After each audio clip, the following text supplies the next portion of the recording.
Hello, everybody. Steve coming at you, and welcome to Last Reps Baseball. Tonight should be an exciting matchup between two Japanese powerhouse baseball teams. I hope you all enjoy this and treat Freddie with all the respect he deserves. Call a good game, Freddie, and who knows, someday you may even see me in one of these games. And if you don't, you might want to come check out my channel and see what I do. You know what? But hey, let's get back to Freddie. Let's get some baseball. Let's just have a great game.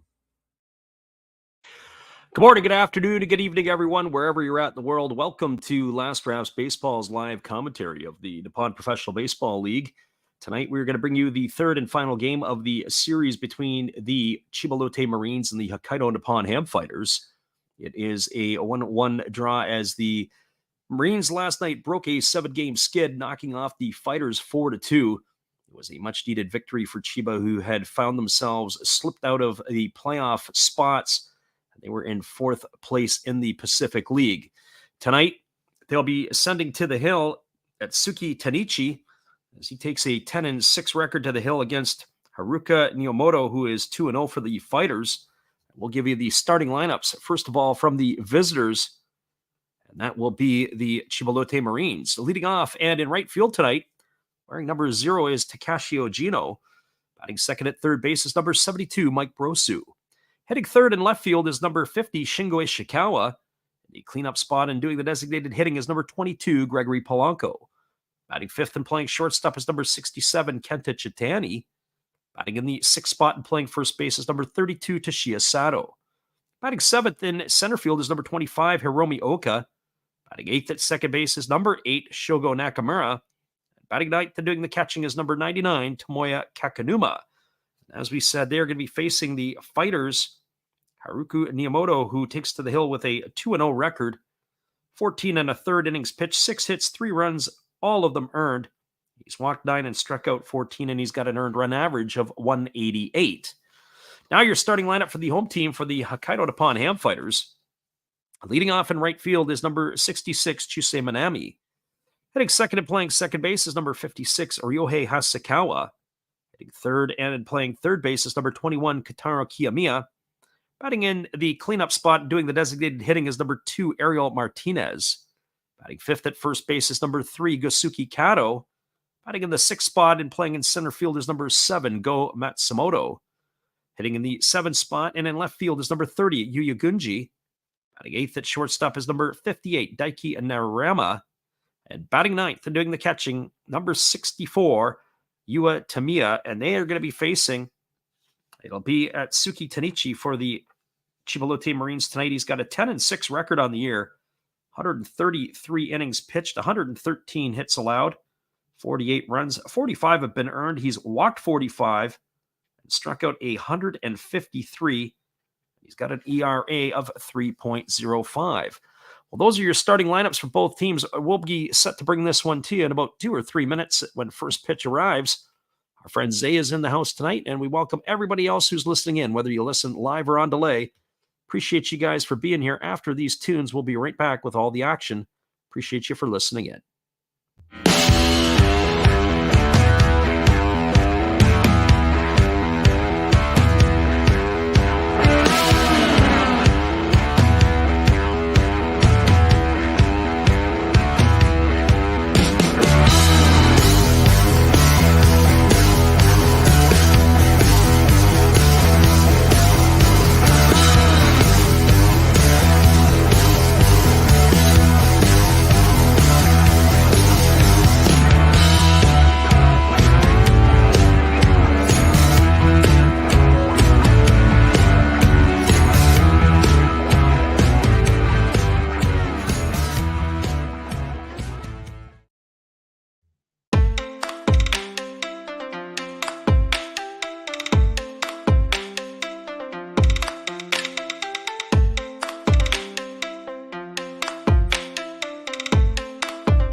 Welcome back, everybody. It is going to be the top of the first inning, and the starting pitcher for the Fighters, Yamamoto, is on the hill, and he is completing his warm-up tosses. The lefty is going to get the nod here tonight, and he'll be facing Ogino, Brosu, and Ishikawa. One thing to note for the Chiba Lotte Marines, two of players of regular status that I would call regular, Takashi Ogino and Hiromi Oka, have returned to the lineup. We'd mentioned in last night's stream, for the last number of games, we were wondering where some of the players are, such as Yasuda, as well as Yudai Fujioka, and a number of other players in the lineup, including Ogino and Oka, especially in the playoff push. And it has come to our attention yesterday that the number of players were held out because of fever related to potential COVID. And there's a first pitch fastball taken for a called strike, and the count is 0-1 to Takashi Ogino. Ogino back in the lineup, hitting .258 with a homer and 17 RBIs. Takes a fastball outside. The count goes even at 1-1. So the precautions, or at least what is in place in the NPB to hold players out. There's a fastball swung on. This is lifted into center field. It's going to get down for a base hit. And so Ogino is aboard with a leadoff single, and that's going to bring up the third baseman, Mike Brosu. Well, what I was going to say, and although it may dispel that theory with the base hit by Ogino, sometimes when players are out of the lineup for an extended period of time through illness, what ends up happening is they end up having a bit of a problem. We've got our friend Raz in the house, and we've got Road Scholar here too. Anyways, my whole point was sometimes the timing is off. So Ogino with the base hit probably dispels that straight away. We'll see how Oka fares a little later in his turns to bat. So Brosu steps to the plate. He's hitting .221, and he swings at the first pitch and fouls it away, and the count is quickly 0-1 to Brosu. He's got a homer and 11 RBIs. He does have a pretty good start to the series tonight, or at least in the first couple of games. He had a couple doubles in game number 1. And he's hit the ball hard, so he is hopefully going to pay some dividends here if you're a Marines fan in this ball game. Here comes the 0-1 offering as the lefty delivers. It's a breaking ball swung on and lifted foul into the seats behind first base, and the count is now 0-2 to Brosu. We do appreciate everybody who's listening in tonight. We will make a decision on tomorrow night's game. There's only a couple of games tomorrow night. Both games are going to be played in the Pacific League. And so we will make a decision whether we're going to give you the game with the Hawks or the game that's going to feature the Golden Eagles. And a lot will depend on the outcome of these games here tonight, as both of those teams are fighting for a playoff position. Here's a fastball that misses up and away, and the count goes to 1-2.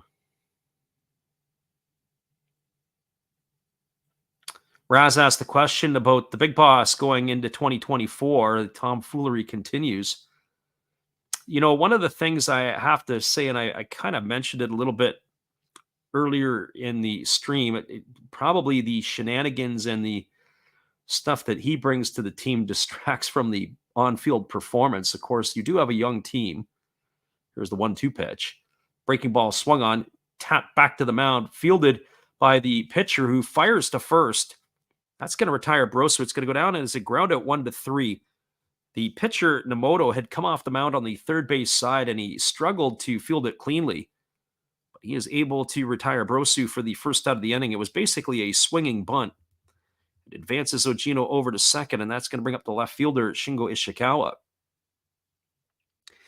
But what I'll say about the big boss as the manager, in my opinion, is that he obviously is bringing enthusiasm to a young team. I think that once the Fighters are ready to start winning, I don't know if he's your guy, but he is certainly where you can take a young team and he can work with the players and has an upbeat and positive, real attitude with the young kids, being encouraging. It's not necessarily the worst thing. And so here comes the first offering from the lefty. It's a fastball that misses down and in, and the count is 1-0 to Ishikawa. Ishikawa batting .341 on the year with a homer and 6 RBIs. As he bats from the right side here against the left-handed throwing Inamoto. But as I say, once they start putting these pieces together and developing the players, I'm sure that probably in about 2025, the Fighters are going to start maybe pushing towards playoffs. I don't know if they'll make the playoffs next year. There's a breaking ball swung on and grounded foul on the third base side. They would have to probably pick up a couple of impact type of players. And when you think about how last year they sent Kensuke Kondo packing, and of course was one very important hitter in their lineup. Year before, I think it was Nomura who was sent to the Yomiuri Giants. They got rid of some big contracts or potentially big contracts. And of course, with the new stadium, not going to win. They are going to still put fans in the seats. We're going to want to come out and check the stadium out. But now, after a couple of seasons, 2-3 years, that may change. There's a fastball swung on and missed. Count is 1-2. So that's my general thoughts on it. I think that him in 24 and maybe even in 25. But then at that point in time, they may be a new voice needed or certainly a more seasoned voice. Friend Raz says, agree with that, with the point of bringing up the young team. Frustrating at point, but sometimes fun, especially in the special. Yeah, the other part too, Raz, is there's a breaking ball waved at and missed. And Ishikawa goes in the books for the second out of the inning. So 2 gone here in the first, and that is going to bring up the designated hitter, Gregory Polanco. Polanco batting .245 on the year, leading the Pacific League with 25 homers, or at least tied with Asamura and Manami. 71 RBIs to go with it. I started my thought there. He does do some fun things. I mean, I remember watching the Fighters last year in the exhibition games, and when there was the third out on a fly ball to the outfield, he would have the players work on their cuts to home plate. It was unbelievable. Right in the middle of the game, they would catch the ball, and then they would fire to the plate as if there would be a runner trying to score every time. Here comes the first pitch. It is a fastball that misses inside, and the count is 1-0. And of course, that's following the leader's instructions, but it's something that you wouldn't see in Major League Baseball, or haven't seen. You wouldn't see that in a spring training game, more than likely. So 1 ball and no strikes to Polanco as he bats from the left side here against the left-handed throwing Nemoto. As he works to the set position, and now he's ready to deliver. He kicks and fires. Breaking ball swung on and tapped slowly foul on the third base side. The count is 1-1. Also, too, even the enthusiasm last night when we watched that game, it was basically Yachi's sayonara party, more than likely heading off into retirement. And just the way that he handled him, where he played him at every position in the infield, gave him an opportunity to play for an out in right field, pulled him out of the game to an ovation. And certainly, with the teammates wanting to play for him as they try to pick off the runner at second base. But Ogino dives back safely. Still 1 ball and 1 strike here to Polanco. Little things like that does go a long way, especially in your clubhouse. And so right now, the players more than likely would have the big bosses back, and they're still playing for him, and they probably will be for the next couple of years. So then at that point in time, you have to see how he manages the players as they start to get older, because certainly one voice or the same voice can wear on you over time. Here's the 1-1 pitch. Fastball that misses down. A nice block there by the catcher, Tamiya, as he's able to scramble up the third baseline to retrieve it, and it's 2 balls and 1 strike now to Polanco. So 2 balls and 1 strike. The lefty Nemoto ready to go. They do have a shift on here. Unlike in Major League Baseball, where you can't have the infielders on the outfield grass, the second baseman Hasekawa is playing the rover position in right field. And the shortstop is almost over the bag at second base. That would be Narama. So here comes the pitch. It is a breaking ball swung on, grounded to the right side. It is fielded by the second baseman. He throws to first, and it's not going to be in time. And what a play there by Ogino. He comes all the way around from second to score. Oh, that is going to hurt. The Fighters there in their defensive shift have cost themselves a third out of the inning and ultimately a lead here, as they've given a 1-run lead here to the Marines. That'll go down as an infield single for Polanco. He's going to collect an RBI. Ogino comes across with the first run of the ball game. That's going to bring up the shortstop, Kenta Chitani. So as we look at it again, it was a ground ball softly hit to the right side because the second baseman was standing probably about 10 yards deep on the grass, had to range to his right, and then he didn't really have the arm strength to throw at Polanco, who still moves it down the line pretty good. 1-0 here for the Marines.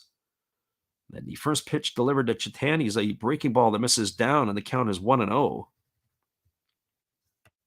So that right there, in a nutshell, is kind of ugly there. That is definitely been botched, as our friend Raz in the stream has said. So 1 ball and no strikes. Here's the pitch. It is a fastball taken for a called strike. The count is 1-1. Raz says, in Major League Baseball, they don't even take infield throw pregame anymore, infield, outfield stuff. Yeah, and it's kind of sad because when I was in Japan last month and earlier this month, it was kind of fun to see. There's a fastball taken for a called strike. The count is 1-2. When I used to go to games as a youngster, the Detroit Tigers used to do the infield and outfield. And as a young kid, you were often told, if you want to see how to play the game, if you want to learn how to play the game, go watch the Tigers play. Well, I used to coach with a fella who they said the same thing when he grew up in Long Beach. Fastball misses down. If you want to learn how to play the game, go watch the Dodgers. And so now when I tell young kids, if you want to learn how to play the game, I don't necessarily say go watch the major leaguers. Go watch the NPB players. Go watch the college teams in the United States, how the college coaches are teaching the players and coaching them up. And there you're going to get a better education in how the game is about to be played.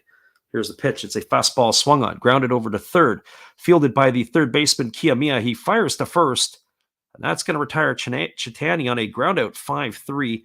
And that's going to do it here in the first inning for the Marines. But they get a run in the inning. There was a 1 run in the inning on the benefit of 2 hits. There was no errors, and there was 1 runner left aboard. We're through a half inning. It is Chiba 1, and the Fighters coming to bat. Stick around, everybody. We'll be back with the bottom of the first inning when we return after this. Appreciate you guys for jumping in here with us tonight on the Last Raps Baseball YouTube channel. We'll be back in just a few.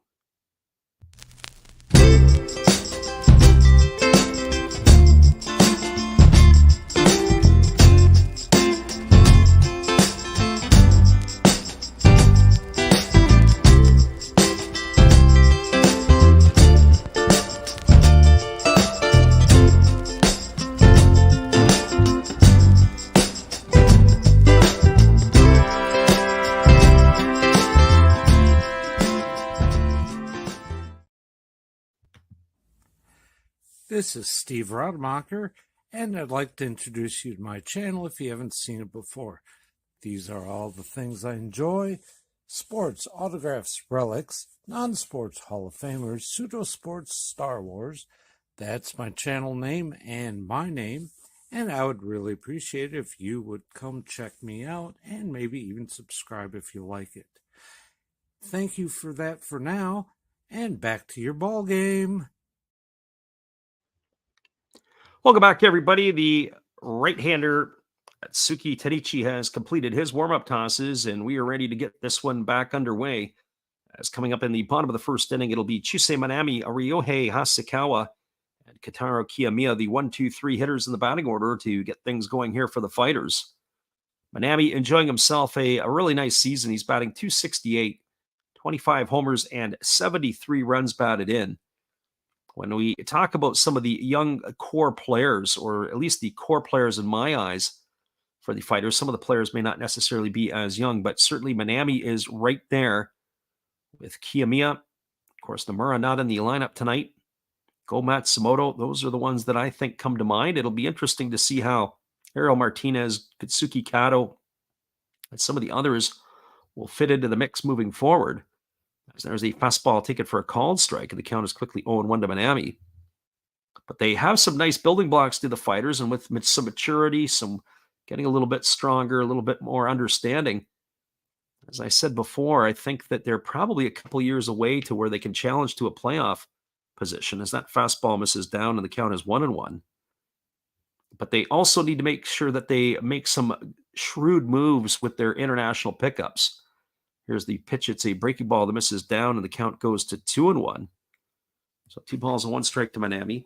What I mean by that, I think of the Tohoku Rakuten Golden Eagles when they make their pickups and some of the acquisitions that they've had. Some of it dumb luck, some of it bad luck, some of it no luck. There's a fastball swung on, and the count is now 2-2. And what I mean by that is, I remember Chris Gittins, who they picked up last year. That's bad luck.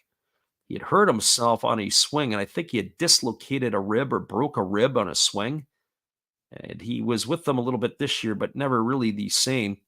Fastball swung on. This ball is lined into right center field. It's going to get down for a base hit, and it gets past the center fielder all the way to the wall. Oka's got to pick it up. He fires it back in, and cruising into second base with a leadoff double is Minami. So he gets things going here for the Fighters, and that's going to bring up the second baseman, Ryohei Hasekawa.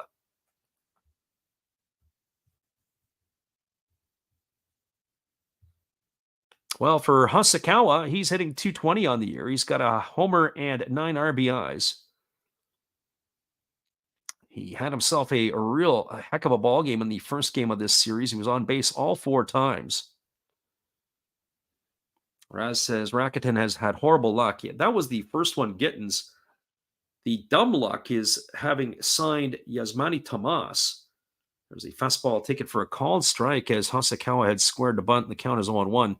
What I mean by that is that they had signed Tomas, and he was the player, if you don't know who he was.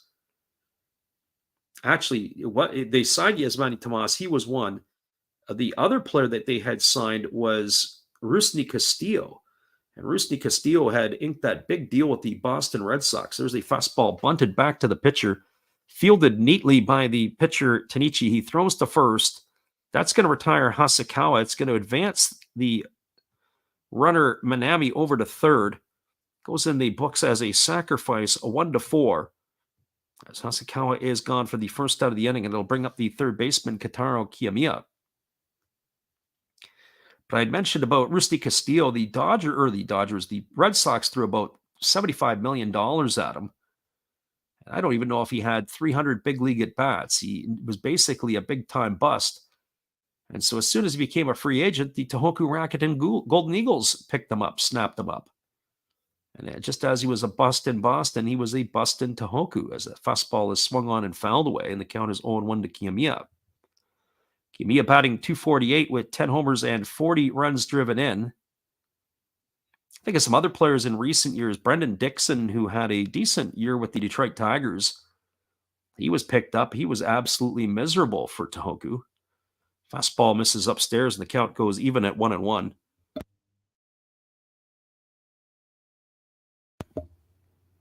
Friend Raz says the Fighters have to score here. Yeah, they've definitely got to be able to keep this one here tight as that breaking ball misses inside, and the count now goes to 2-1 on Kiyomiya. They do have the infield in. Do the Chiba Lotte Marines, as they are playing, assume they're going to be playing for 1 run. Usually don't see that unless you think this is going to be a 1 or a 2 run scored. There's a fastball swung on. It is lifted into shallow left field.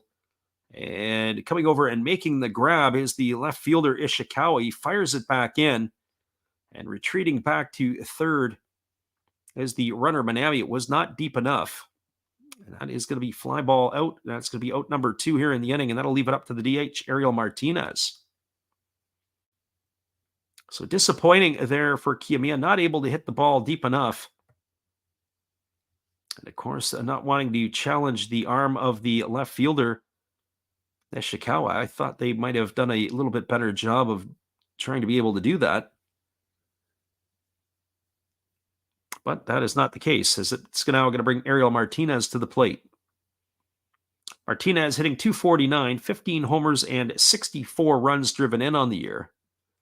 Batting from the right side here against the right-hander Tanichi, who kicks and delivers a fastball that moves Martinez off the plate for ball 1. Count is 1-0.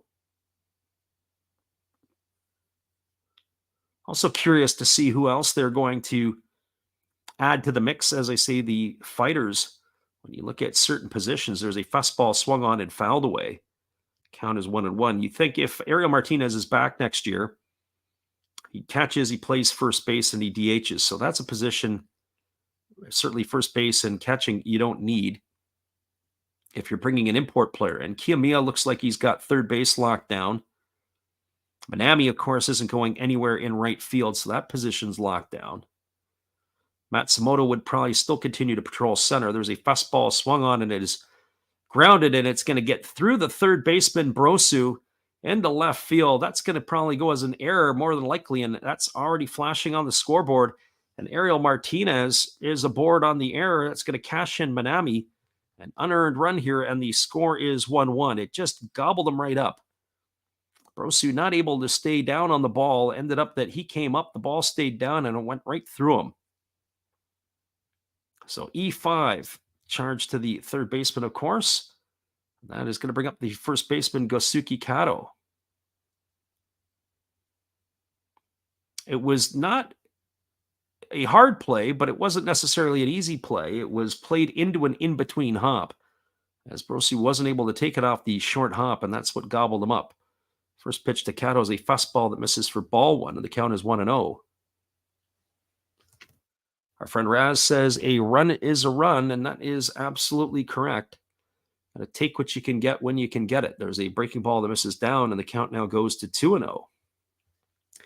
That's what Zay says. He says we'll take it, as we have the fighter crowd in the house tonight.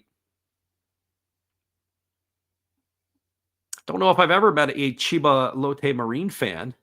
Breaking ball misses up and away, and the count is now 3-0. One of the things I noticed when I was at the game in Saitama to see the Lions, it's almost as if they are a regional supported team, where the big clubs or the glamour clubs would be the Yomiuri Giants, almost a cosmopolitan type team, as a fastball is taken at the knees for a called strike, and the count is now 3-1. Large following for the Carp. They are really, really supported well. The Yakult Swallows, I would also think, are another one. Fastball swung on and fouled away, and the count now is 3-2 to Kato. But when you think of some of the other teams, they're almost regional type teams. The support is in their region and probably not a whole lot outside, and that would go for the Fighters and the Golden Eagles. Now, mind you, Chiba is in the Tokyo area, but not necessarily getting the same type of support. There's a breaking ball swung on and missed. Kato goes down on strikes. He's gone for out number 3, and that is going to do it here for the Fighters in their half of the inning. It's an important inning and an important run to get that back, especially when you cough up one in the first. One run in the inning on the benefit of one hit. There was an error and one runner left aboard. We're now through one complete. Your score is the Fighters 1 and the Marines 1. Stick around, everybody. We'll be back with the call at the top of the second inning when we return after this. Appreciate you guys for jumping in here with us tonight.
Welcome back, everybody. We are going to the top of the second inning, all locked up here at ones. It is going to be Toshiya Sato, Hiromi Oka, and Shogo Nakamura to come to bat.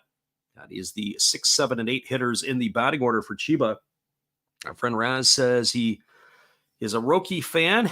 He likes their uniforms and their promotions, but he has never seen a Dragons fan. And it's kind of funny, when I was in and saw the Dragons play in Hiroshima, they had this little section up in left field It would look like it was about half full. That was all theirs. As the first pitch fastball misses outside for a ball, and the count is 1-0 to Sato. Sato hitting .213, 4 homers and 18 RBIs as the fastball misses down, and the count is 2-0. Sato getting the start at first base again tonight. He was the catcher in the opening game of the series. As here comes the 2-0 offering from the left-hander Nemoto, and it's a fastball taken for a called strike. The count is now 2-1.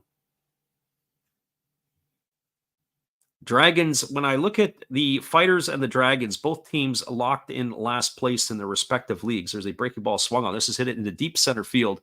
Moving back on it is Matsumoto. He's going to make the over-the-shoulder catch, and Sato is going to be retired for the first out of the inning, and that'll bring up the center fielder, Hiromi Oka. So for Oka, he's batting .276 on the year. He's got 6 homers and 27 runs driven in. As the lefty is ready to deliver, the first pitch is a fastball swung on, and this ball is lined over the head of the second baseman into center field. So as I had said earlier about players who were coming off what I would say the sick list, both Oka and Ogino have cashed in with singles here tonight. So a much welcome to them back in the lineup for the Marines. And that's going to bring up the second baseman, Shogo Nakamura. Well, for Nakamura, he's hitting a .216 on the year. He's got 11 homers and 43 RBIs. He's dropped all the way down into the 8th spot. He has not enjoyed a great season this year. On Twitch, we have Diggs BTW7. Welcome and thanks for stopping in here tonight. Just for everybody who listens to us on YouTube, we do stream on Twitch. As the lefty Nemoto fires over to first base and diving back is the runner Oka. Lefty Nemoto holds to the set, ready to go again. As he kicks and delivers, it's a fastball that misses up and away to Nakamura. My biggest thing is that we were talking about before, or I was mentioning before about Nakamura just not having a great season this year. He is the captain, and he is really grinding it out. But he started slowly, and he is really never recovered. Here comes the pitch. It's a breaking ball that misses down, and the count goes to 2-0. When you think of second baseman across the NPB, there is a plethora of solid Japanese second basemen.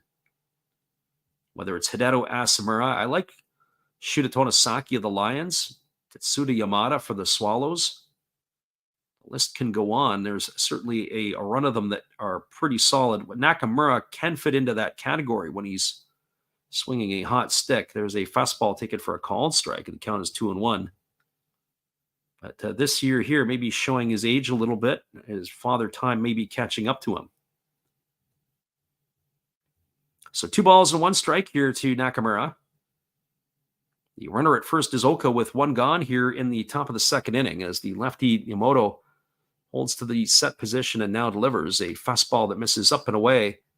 Runs the count to 3-1. So 3 balls and 1 strike.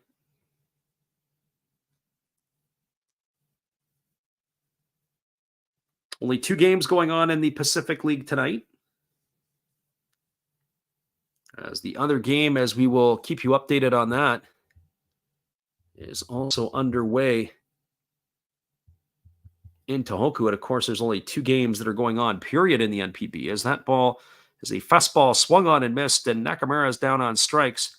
He's gone for out number 2, and that's going to leave it up to the catcher, Tomoya Kakanuma.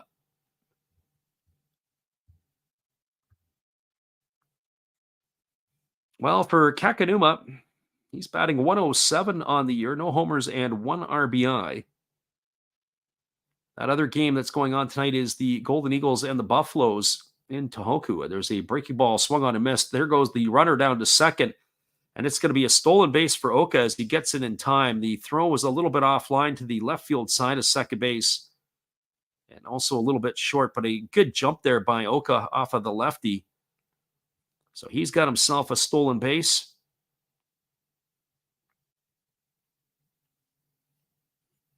And he is now in scoring position with 2 gone. I didn't catch to see if Kakanuma had swung through the pitch or not. We'll get a look at that one here in a second. On the season now, that is stolen base number 13 for Oka by our account. And not only did we not get it, nor did the score, so we don't know if that's a ball or a strike officially. Here's the pitch. It's a fastball that misses inside. So there's at least one ball on Kakanuma. The official score will catch up on the scoring in this one and to be able to let us know. As I say, there's at least one ball here on the hitter. As the lefty works to the set position. Here's the offering. It is a breaking ball that misses down, and the count now goes to at least 2 balls and no strikes.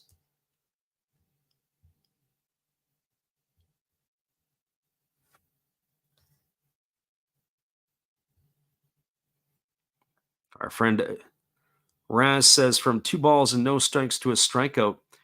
Yeah, absolutely. And that's the story of Nakabura's season. As we said, he's really struggling. Here comes the pitch from the lefty. Yamamoto, as he holds set, delivers. Breaking ball that misses outside, and the count now goes to 3-0. The only other thing I could think of is the reason they may have taken the ball off, and unless they call the balk on Yamamoto, and maybe wave that entire pitch off, which maybe is why it's 3 balls and no strike. We'll wait and see here. They do have the open base at first base, and it's the top of the order, Takashi Ogino, who waits his turn on deck. Here's the 3-0 offering as the Yamamoto delivers. Fastball that carves the plate in half for a called strike, and the count is now 3-1. If that is the case, then, of course, Oka doesn't get that. We'll have to look to see if the NPB site, sometimes they make their adjustments. Sometimes we get the English version, although they just say that it is a successfully stolen second base. There is a fastball that misses outside, and that's going to be ball 4. It's going to be a walk to Kakanuma. That's going to put runners at first and second with 2 out. That's going to bring the top of the order, Takashi Ogino, to the plate. And it's also going to bring the catcher out to the mound to have a word with his young left-hander. So Tamiya on his way to the mound, and as is the pitching coach. They've got a full-on conference of the fighters on the mound here. So that pep talk is over, and we're ready to resume the action. Oka, the runner at second, the runner at Kakanuma at first. 2 gone here in the second with the leadoff hitter, Takashi Ogino, stepping into the box. With that base hit in the first inning, he's raised his season average up to 263. He's got a chance to do some damage here. A base hit here. Anything to the outfield should score a run, as Oka can still run a little bit. The lefty Yamamoto working to the set position. Checks the runner at second. Here's the pitch. Fastball that misses low, and the count is 1-0. That pitch looked pretty good. Not getting any home cooking there from the home plate umpire, that's for sure. Influence is in the house. He says, let's go Ham. That's for sure. Our friend Raz says the pitch count isn't looking too good. We'll get you updated on that in the end of the inning, as there's a fastball swung on. It is lifted into right field, and moving in on it just in front of the warning track is Manami. He's going to make the catch, and that's going to retire Ogino for the 3rd out of the inning, and that's going to do it here. No runs in the inning. There was a hit. There was no errors, and there was 2 runners left aboard. Your score as we move to the bottom of the second inning, and it's the Fighters 1 and the Marines 1. Stick around, everybody. We'll be right back in just a few. We appreciate you guys for being with us here tonight. Listening in on the Last Raps Baseball YouTube channel. The game between the Fighters and the Marines. Hang tight, everybody. We'll see you back in just a few.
Welcome back, everybody. We are moving to the last half of the second inning. It's going to be the 6, 7, and 8 hitters to come to bat for the Fighters.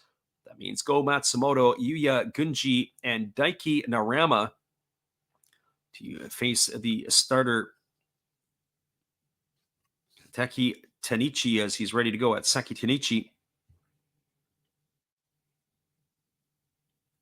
Our friend Rhodes Scholar says the scroll is a little too fast.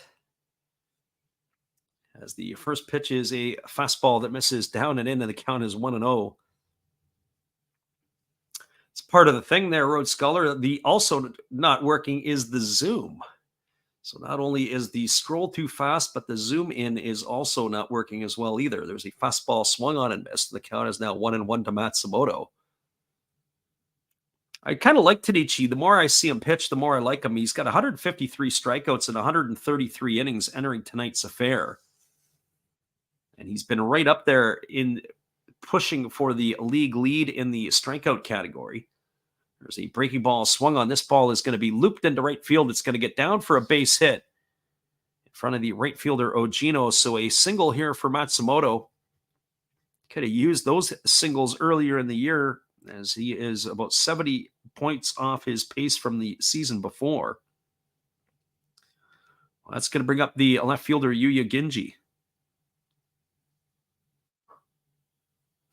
Well, for Gunji, he's batting at .264. He's got 3 homers and 19 runs batted in. I've got a few more of those in the works, Rhodes Scholar. I know that our friend Shotgun Shell, haven't seen him in the month of September yet. There's the first pitch breaking ball that is swung on and fouled away. It must have been a hit and run because Matsumoto was in motion. Balls and 1 strike to Gunji. Either that, it was a run and hit. Either way, the runner was moving.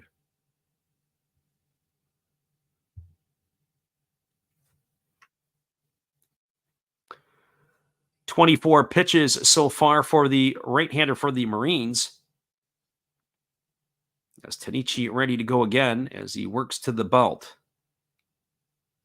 And here comes the 1 strike offering. It is a breaking ball that misses, and the count now goes to 1-1. So 1 ball and 1 strike.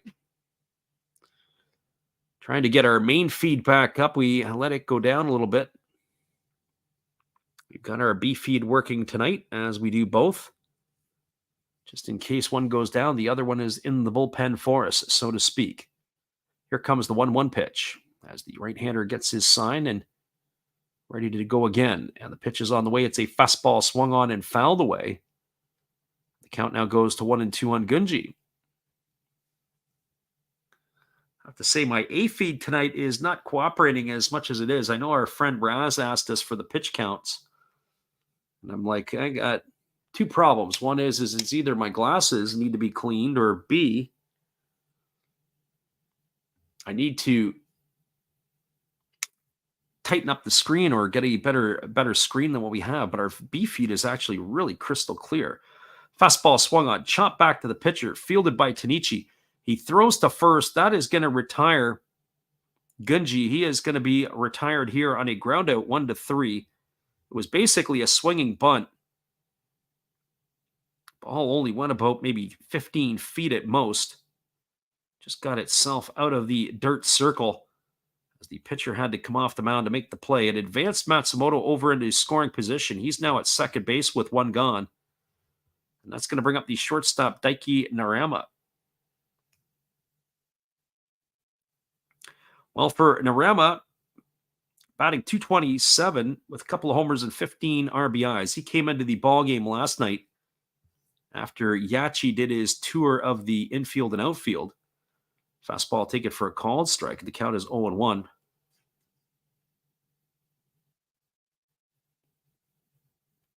Narama getting an opportunity to play. It'll be interesting to see how the Fighters' middle infield situation works itself out.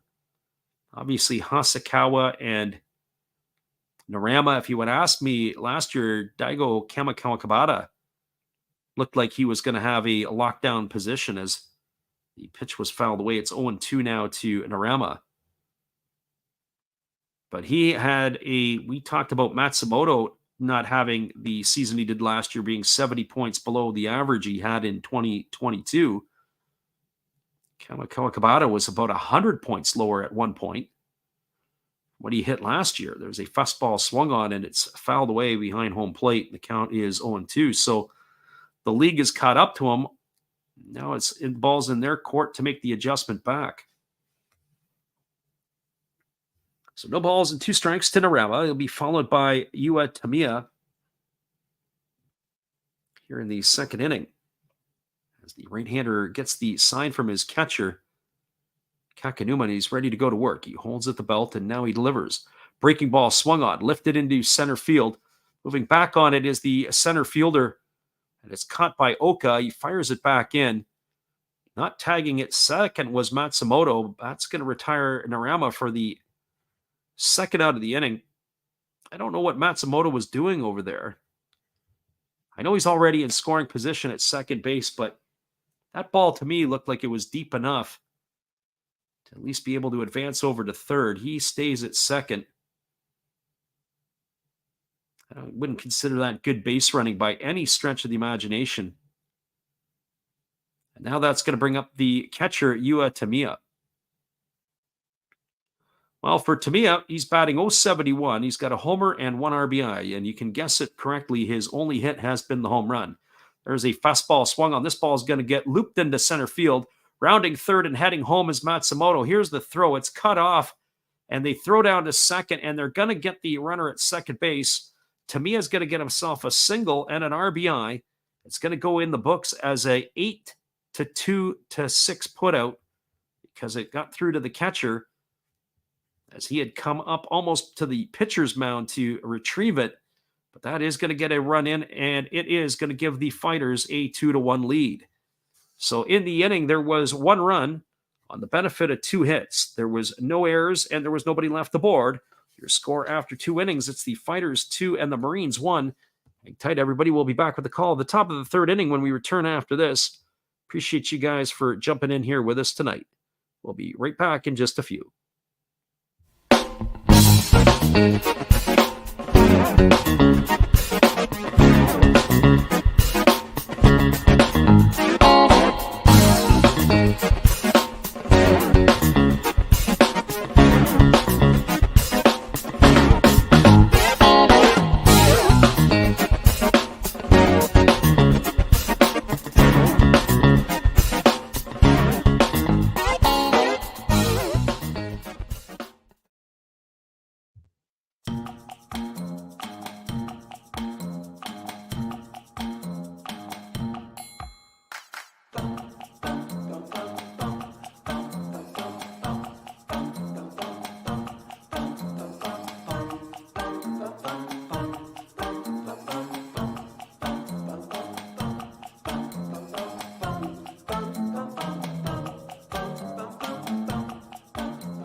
Welcome back, everybody. I wonder if that speed is more acceptable for Rhodes Scholar as we are coming back here for the top of the third inning.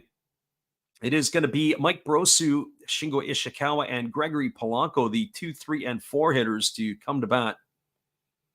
We get the replay on that. The ball actually was thrown through the cutoff. It got to the catcher.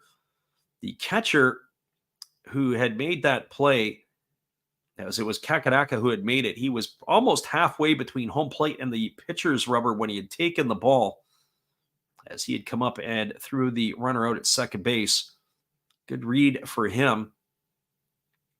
As we're ready to resume the action, the first pitch is a fastball taken for a called strike by Brosu. Count is 0-1. Brosu grounded out to the pitcher his first time up, as he's waggling the bat, waiting on the offering here from the lefty. There's a slow breaking ball that misses upstairs. Count goes now even to 1-1. It was 38 pitches through 2 innings. The lefty Narama, there's a fastball swung on. This ball is lined into left field, coming in hard and sliding and making the catch is the left fielder Gunji. Oh, Brosu's going to feel a little hard done by. He hit that ball right on the screws, but right to the left fielder for the first out of the inning as Gunji makes a nice catch. He is out in the books for out number 1. It's going to bring up the left fielder, Shingo Ishikawa.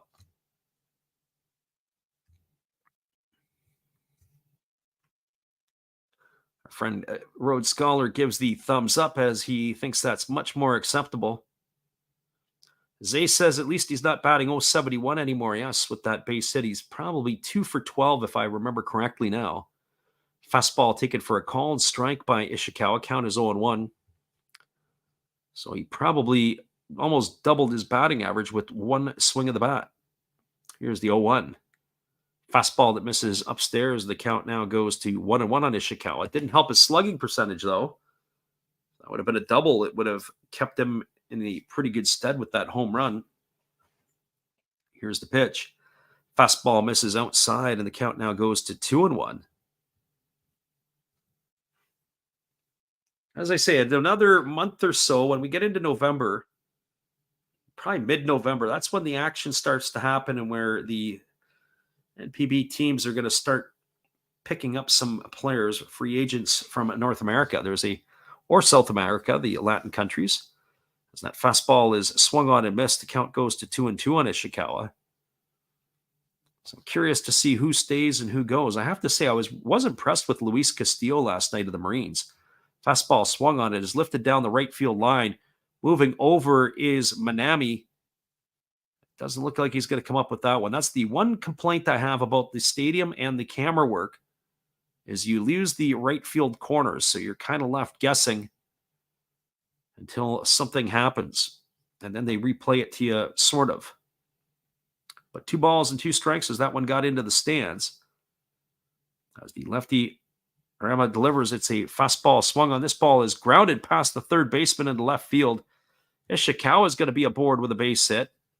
His hot hitting continues this year. He's on with a 1-out single. That's going to bring up the designated hitter, Gregory Polanco.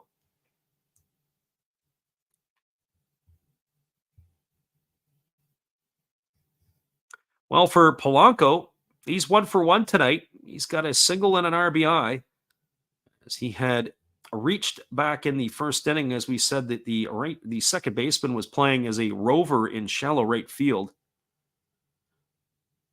And for the second baseman, Hasakawa, he had to range to his right, and then he had to throw. One thing we learned about Hasakawa there is the below average arm strength, at least in my opinion.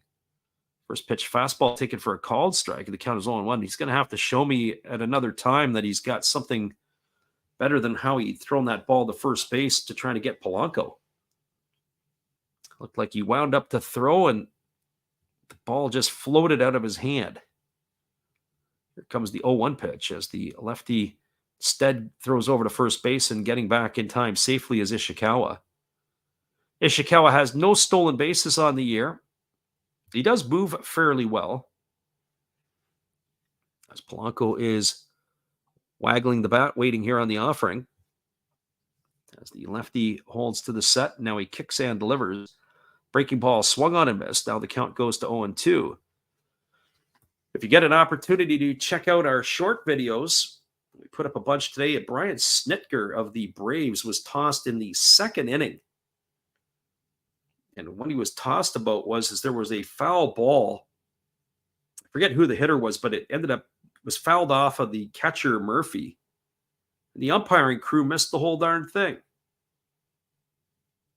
Here comes the pitch. It is a breaking ball swung on and fouled away, and the count remains at 0-2 to Polanco. But the worst part about it is when you miss it and then you run a guy, and in the second inning. So he had a lot to say about that. Obviously, Snitker's been run a bunch of times this year.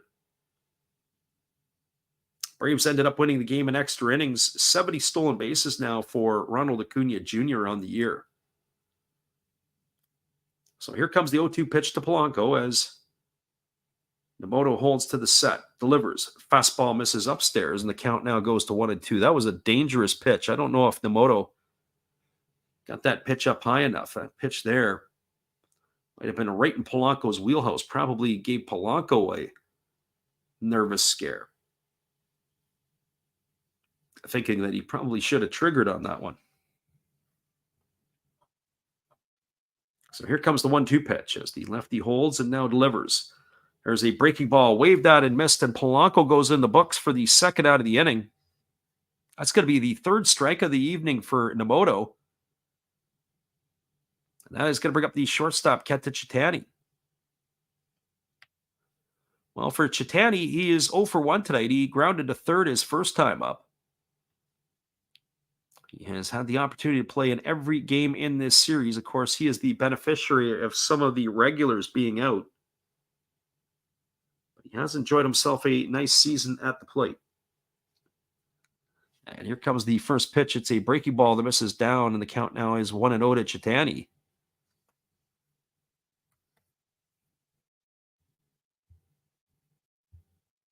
Chitani batting from the right side here against the lefty Nomoto.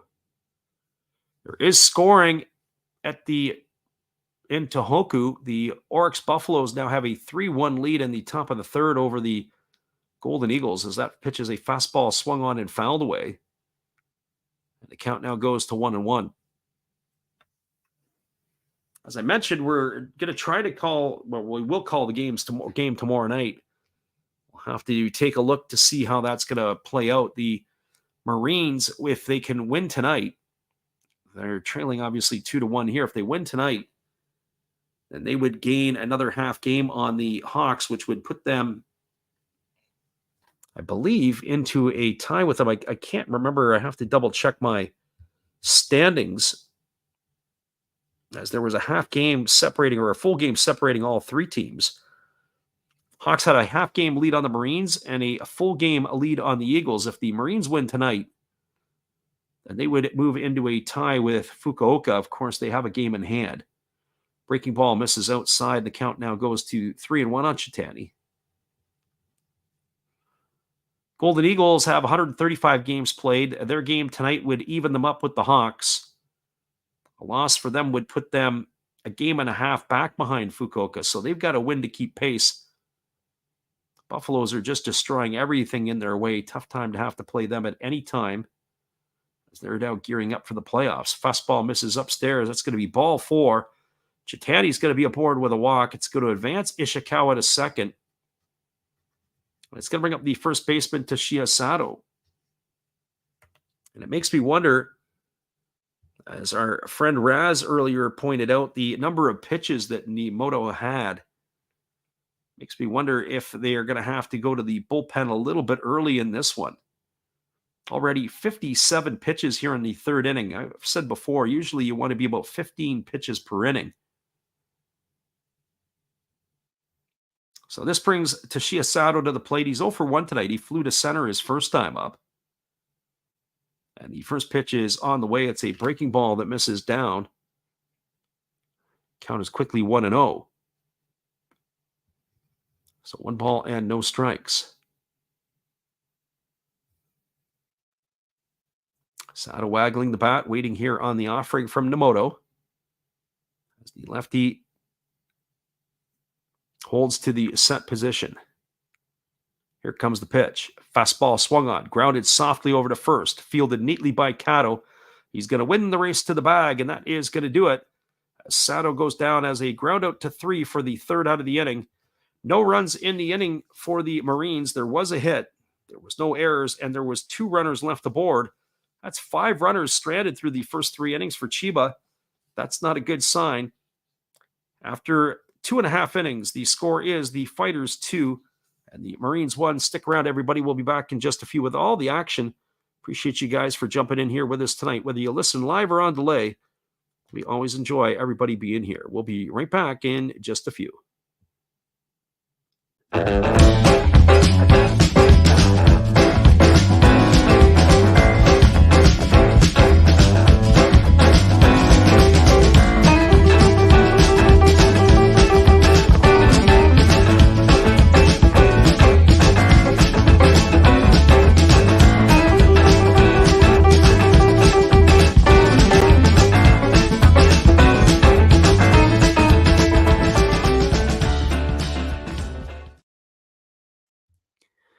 Welcome back, everybody. It is a 2-1 lead for the Fighters as we go to the bottom half of the third inning.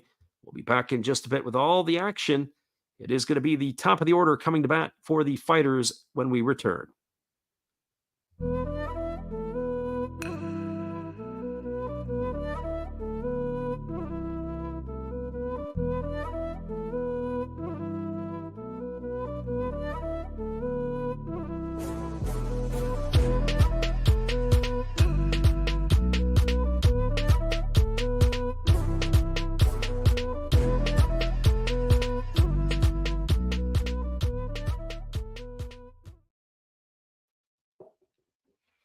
Welcome back, everybody. Chusei Manami to get things going, followed by Ryohei Hasekawa and Kitaro Kiyomiya. With the hit back in the first inning, or the double in the first inning by Manami, he's raised his season average to 269. He's got 25 homers and 73 runs batted in. As Tanichi ready to deliver a fastball that's caught the outside corner for a called strike, and the count is 0-1. As I said, when you're looking at players to who to maybe possibly pick up in the offseason, or the types of players, as our friend Titus is in the house tonight, we welcome you to the stream as that fastball was swung on and grounded foul over on the first base side. The count is 0-2. You kind of look at what players would the fighters have to get. I would say a left fielder, obviously somebody with a impact bat would be a help. Not convinced that their middle of the infield is a championship-worthy group at this point. Here comes the pitch. It is a breaking ball that misses down. It squirts away from the catcher, Kakanuma, I should say, as that runs the count to 1-2. So 1 ball and 2 strikes here to Manami. Also curious to see how they might consider pitching to try to get the hitter out in this situation, if they're going to maybe walk the ladder, something upstairs, and then come back with something soft. But no, they go right down with something soft. Breaking ball swung on and missed. And Manami's in the books for the first out of the inning. So 1 up and 1 away, and that'll bring up the second baseman, Ryohei Hasekawa. Well, for Hasekawa, he's officially does not have it at bat yet, as he had a sacrifice bunt his last time up. Batting .220 with a homer and 9 runs driven in on the year. We said a couple of nights ago he had reached base 4 times as he takes a fastball for a called strike, and the count is 0-1. He had 3 hits, and he had himself a walk. As he was batting in the 9 hole, there's a fastball swung on and fouled away. Count is now 0 balls and 2 strikes.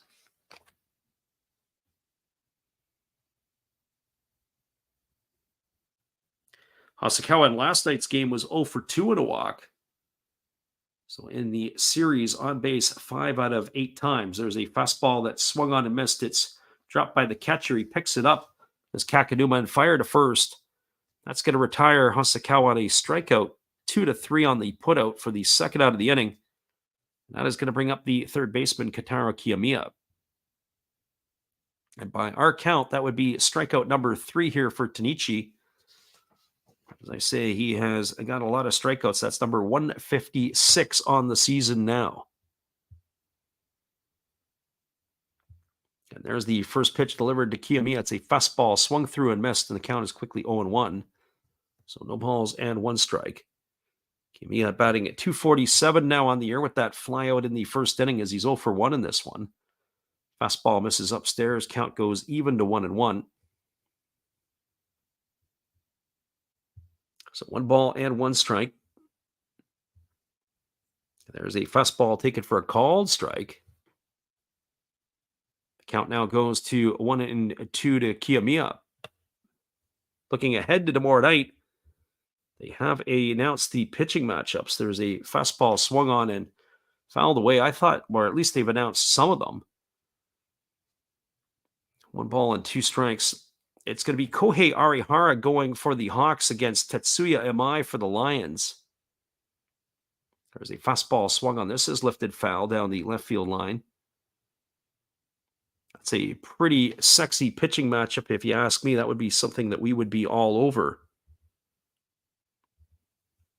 So if that is the case, then maybe considering the Hawks and the Lions tomorrow. There's a breaking ball swung on. It is grounded over to the right side of the infield, and it's through the 4-hole into right field. Kiyomiya is going to be aboard with a 2-out single. And that is going to bring up the designated hitter, Ariel Martinez.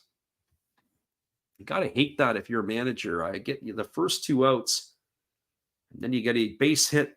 The ball had eyes, got through the right side of the infield.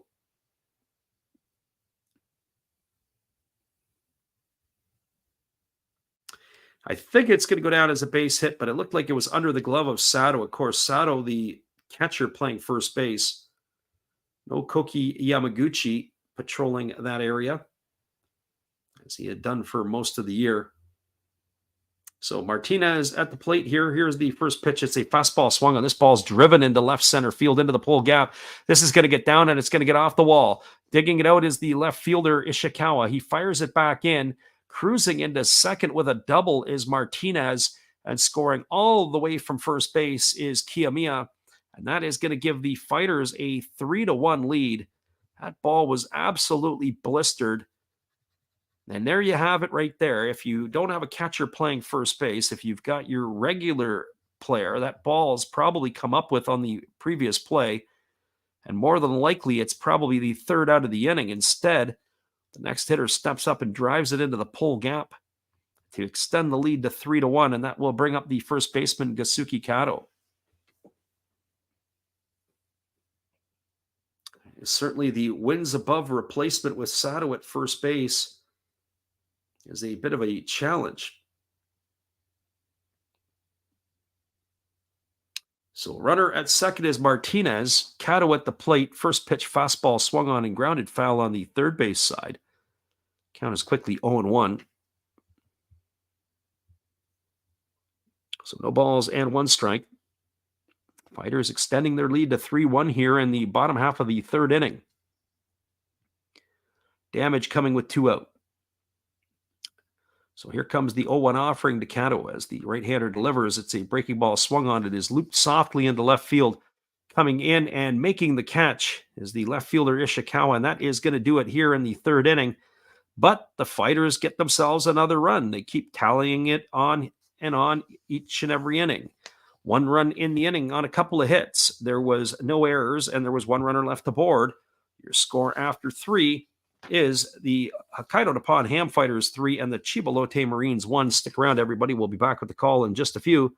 Appreciate you guys for bouncing in here with us tonight on the Last Drafts Baseball YouTube channel.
Welcome back, everybody. We are moving to the top half of the fourth inning. It'll be the bottom third of the batting order to come to bat here for Chiba.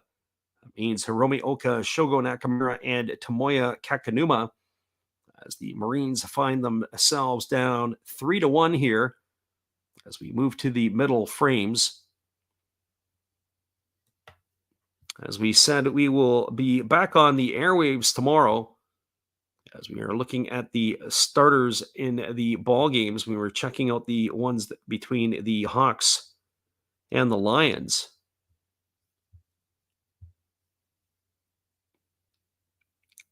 They say that there'll be 4 games tomorrow, but they don't have anything up for the Golden Eagles and the Buffaloes. So we'll see what happens there. Here comes the first offering. It's a breaking ball that misses down and in, and the count is 1-0 to Oka. But if they aren't going off tomorrow, then it'll be the Hawks and the Lions. Fastball swung on. This ball is lifted into a deep left field and left center field. And moving over is the left fielder, and so is the center fielder, Matsumoto. And he's going to make the catch. That's going to retire Oda for the first out of the inning. So Oka goes in the books for the first out, and that brings up the second baseman, Shogo Nakamura. It was funny, I was talking to my buddy in Japan, and he said when he was a kid, course, the Japanese use the metric system. And in North America, or at least in the United States, they still use the imperial system. There's a fastball swung on it. It's popped up over on the left side of the infield. Moving over underneath it is Narama. He's there. He makes the catch. We've had 3 pitches, and we've got 2 outs here in the 4th inning, and that's going to leave it up to the catcher, Tomoya Kakanuma. And he was telling me the story. He said when he was a young kid, he didn't know, but he saw in Major League Baseball, when he saw 330 down the line, he thought it was meters. And he thought that the balls were, when they were blasted, they had to be absolutely huge. Of course, didn't know the conversion of feet to meters. There's a first pitch. Fastball taken for a called strike. The count is 0-1 to Kakanuma. So kind of funny in terms of that, that's for sure. But most of the things are used in feet and inches to describe the game. There's a fastball that misses up and away, and the count is 1-1. Don't really care how many meters to first base it is. We don't really care how many meters it is to the pitcher's mound. Everything's in feet and inches. Fastball misses down in it, and the count now goes to 2-1 on Kakanuma.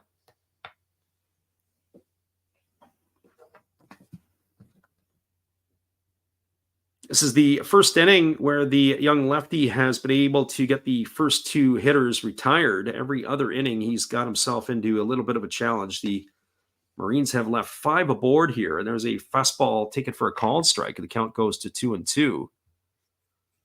Not been necessarily easy innings here, per se, for the starter Nomoto.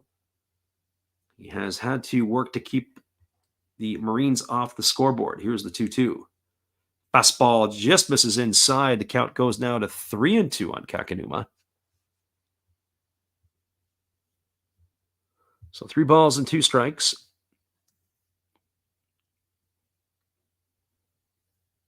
Nomoto thought he had him there as he started bouncing off the mound. Here's the full count pitch. It's a breaking ball, waved out and missed. Kakanuma goes in the books, and he's going to get the Marines 1-2-3 here in the 4th inning as they go quietly and in order. No runs in the inning, no hits, no errors, and nobody left the board. We're moving to the bottom of the 4th inning. Your score is the Fighters with a 3-1 lead over the Marines. We'll be back in just a few. Appreciate you guys for jumping in here with us tonight as we are cruising to the bottom of the 4th inning. Hang tight. We'll be back in a bit.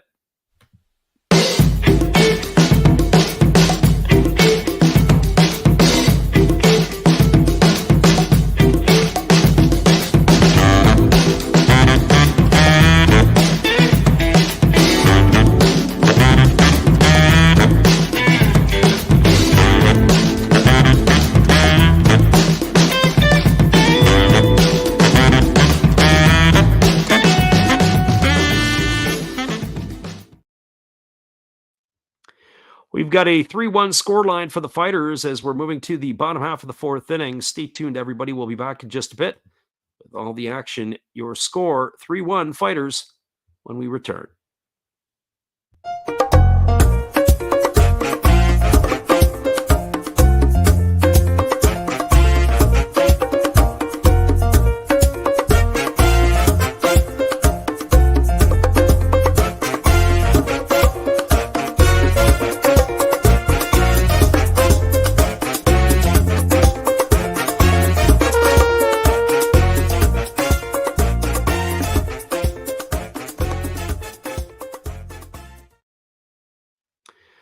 Welcome back, everybody. It is going to be the 4th inning. It'll be Go Matsumoto, Yuya Gunji, and Daiki Narama to come to bat.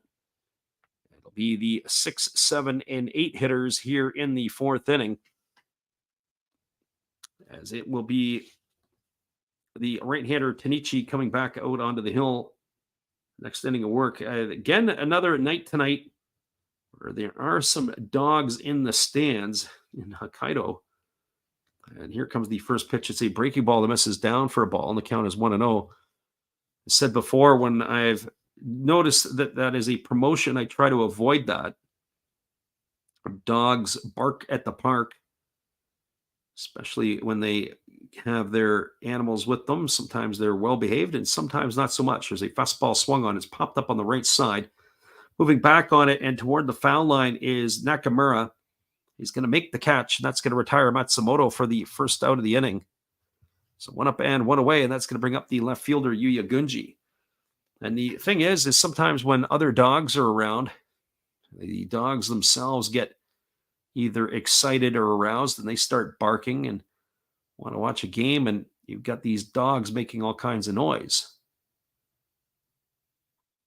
Well, that's going to bring Gunji to the plate. He's 0 for 1 tonight. He grounded to the pitcher his first time up. As the right-hander kicks and delivers, it's a fastball swung on and grounded foul over on the third base side. The count is quickly 0-1. I was looking at the possibility of going to see the Mariners on Friday night against the Texas Rangers. But the way that it is shaping up right now, I think I'm going to wave the white flag on that. The Mariners lost again tonight to Houston. As the 0-1 is on the way, it's a breaking ball that misses down, and the count now goes to 1-1.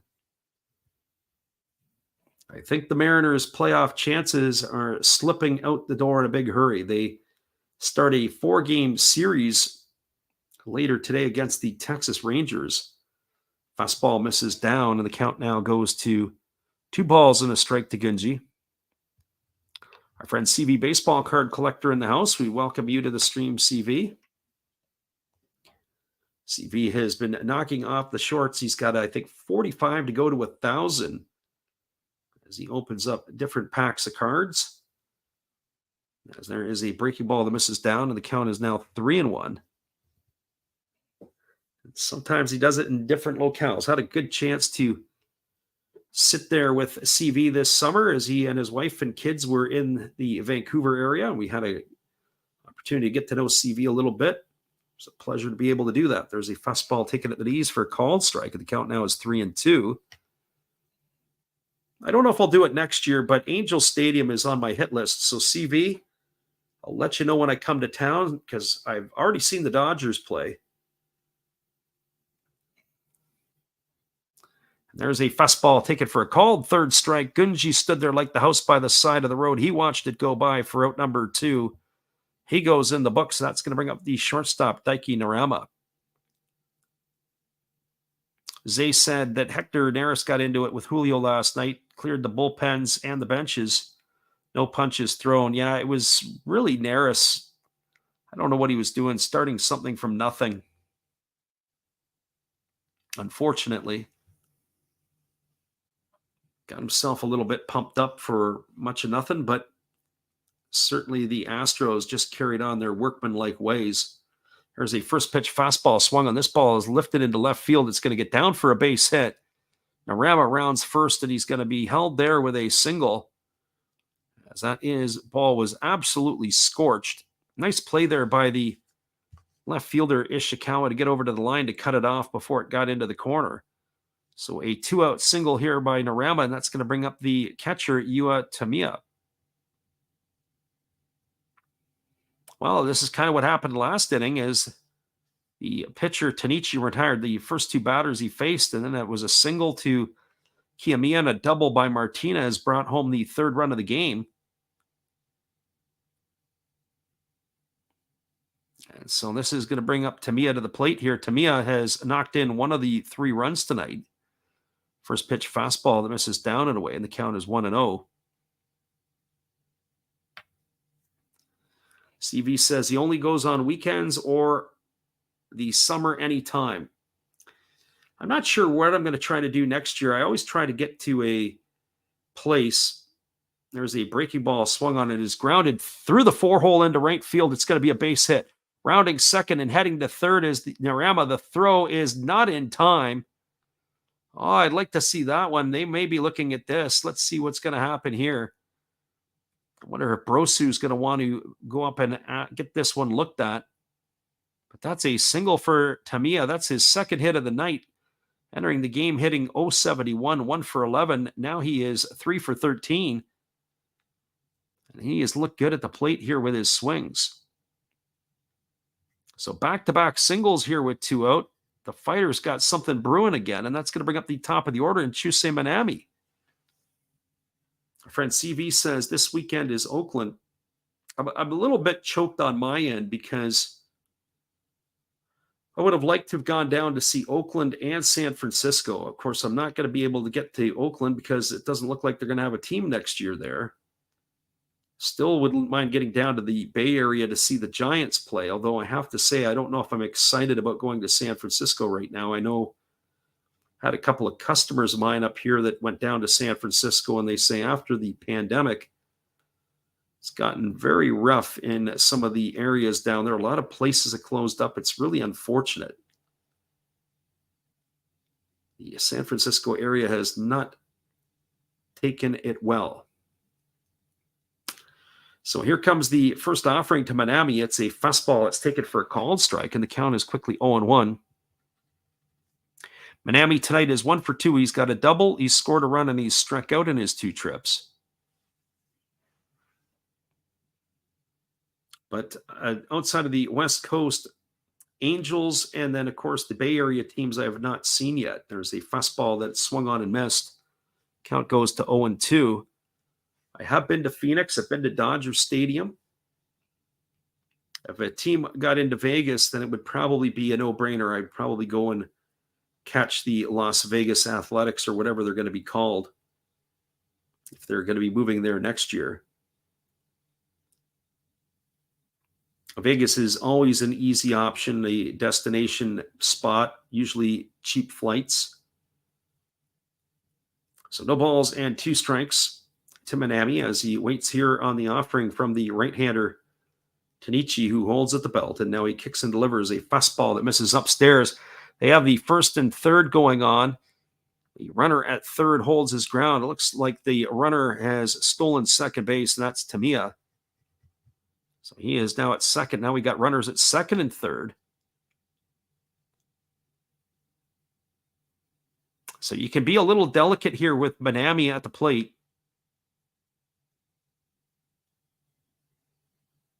Because they do have the open base. It's 1 ball and 2 strikes to Manami. But if I'm Tanichi, I'm throwing him a steady diet of hooks and split fingers. Here's the pitch. Fastball that misses upstairs, and the count now goes to 2-2. One swing of the bat here could blow this game open. And I'm not sure where the Marines are going to find their offense tonight.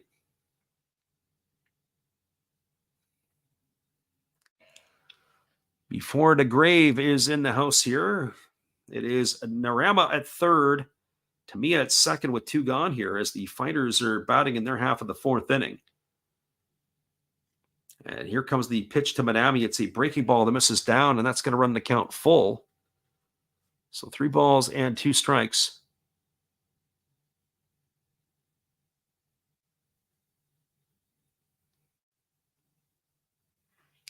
CV says he thought it was 1 more year in Oakland and then pushing out the Vegas team. You might be right, because I don't think the stadium's ready. And I don't think that they would play in Cashman. I don't think Cashman Stadium, even though it's a AAA facility, is a major league worthy field, although it may not be major league worthy in Oakland. Now time is called as the home plate umpire jumps out of the way. As Manami's going to get an opportunity to reset himself. So 3 balls and 2 strikes as the right-hander Tanichi ready to go again. He gets his sign from his catcher Kakanuma. And the payoff pitch is on its way. Here we go. It's a fastball swung on and grounded foul on the third base side. Count remains at 3-2 to Manami. There's usually 1 or 2 weekends a year that both the Oakland A's and the San Francisco Giants play at home. Much like the Cubs and the White Sox, usually there's at least 1 weekend where they play at home together. And that's always what I kind of look for. Maybe 1 weekend or possibly 2 weekends where there's an overlap. And that would be where I'd want to be able to go and see both of those teams knock them off. Breaking ball swung on, grounded past the diving shortstop into left field. Coming up is Ishikawa throwing. The ball is 1 hop to the plate, and they are not able to get the runner as the runner scores. The runner from second is held at third, and they try to backpick Chusei Manami over at first base as he has overrun the bag, but he dives back head first. It looks like he's going to reach safely. So Manami's going to get himself a single. He's going to get himself an RBI. It scores Narama from third. Stopping at third is Tamiya. That's going to put runners at the corners. they've just increased their lead to 4-1, and all of this has come with 2 out again. So the last inning, it was back-to-back strikeouts to begin the inning, and then a couple of hits scored the run. In this inning, same deal. Fly out and a strikeout, and then it has been 3 singles in a row. I've got them a run. I'm going to see if they're going to take a look at this, but they're not. It looks like that the Fighters are going to survive this one. CV baseball card collector asked the question, what happened to the Japanese player that Oakland signed last year? That would be Shintaro Fujinami. He was traded to Baltimore, and he's been very impactful out of their bullpen. There's a fastball swung on and fouled away. Count is 0-1. The former Hanshin Tiger, of course. So a 4-1 scoreline now here for the Fighters in the bottom of the 4th inning. So if you took the under in this game, or at least in the first 5, you're probably SOL. Here's the pitch. Fastball misses inside, and again, looking to see if they're going to take off the second base. They got to keep an eye there on the runner, Manami. So 1 ball and 1 strike it is now here to Hasakawa. They have any type of shenanigans going on here. So 1 ball and 1 strike as the right-hander holds set to the belt. They throw over to first base, and diving back in time is the base runner, Manami.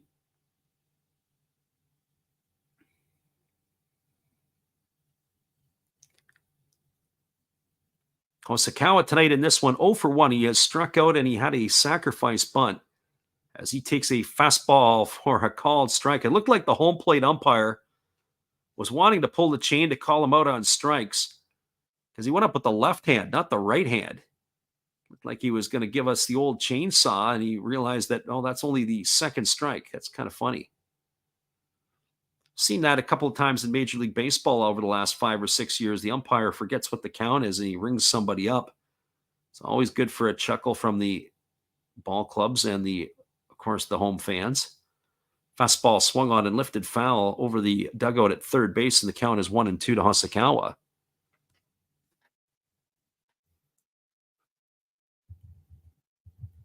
Our friend CV baseball card collector asked about Shintaro Fujinami. When he was with the Oakland Athletics, his stats were downright ugly. Yeah, they originally had used him as a starter, and then they had pushed him off into the bullpen, and then, of course, they flipped him. So 1 ball and 2 strikes here to Hasakawa. As the right-hander ready to go again. He gets the sign from his catcher, Kakanuma, and he works to the belt. Here's the pitch. Fastball comes up inside, almost hits Hasakawa. The count goes to 2-2. So when he was with Baltimore, he was 5-8, had an ERA of 8.57. Yes, 8.57. He had worked in 34 ball games, had 7 starts. The thing that was interesting about Fujinami is he had worked 49 1/3 innings, had 51 strikeouts, which is 1 per inning, but he'd walked 30 batters. He just couldn't throw enough strikes. Well, Baltimore saw enough in him to make him a acquisition before the deadline. As here comes the 2-2 pitch. Breaking ball swung on. This ball's lined to third base. Brosu into left field. That's going to cash another run in. Chusei Manami's going to stop at second. So 4 singles in a row here by the Fighters, and they have now increased the lead to 5-1 on that base hit here by Hasakawa. As Tamiya has crossed the plate with the second run of the inning, now the 5th run of the ball game. So some decisions coming up for the Marines here, especially with their right-hander who is into the 70-plus pitch count now. The last pitch was a split-finger pitch that stayed up in the zone. A nice job of going the other way with it by Hasakawa. But since the trade, we were talking about Fujinami, since the trade, he's 2-0 for the Orioles in 28 games, all in relief. He's also picked up a couple of saves. He's also cut down on his walks per innings pitched. There's a breaking ball that drops in for a called strike. The count is 0-1. And he is still striking out batters at over a 1 per inning clip. So that's pretty good for him.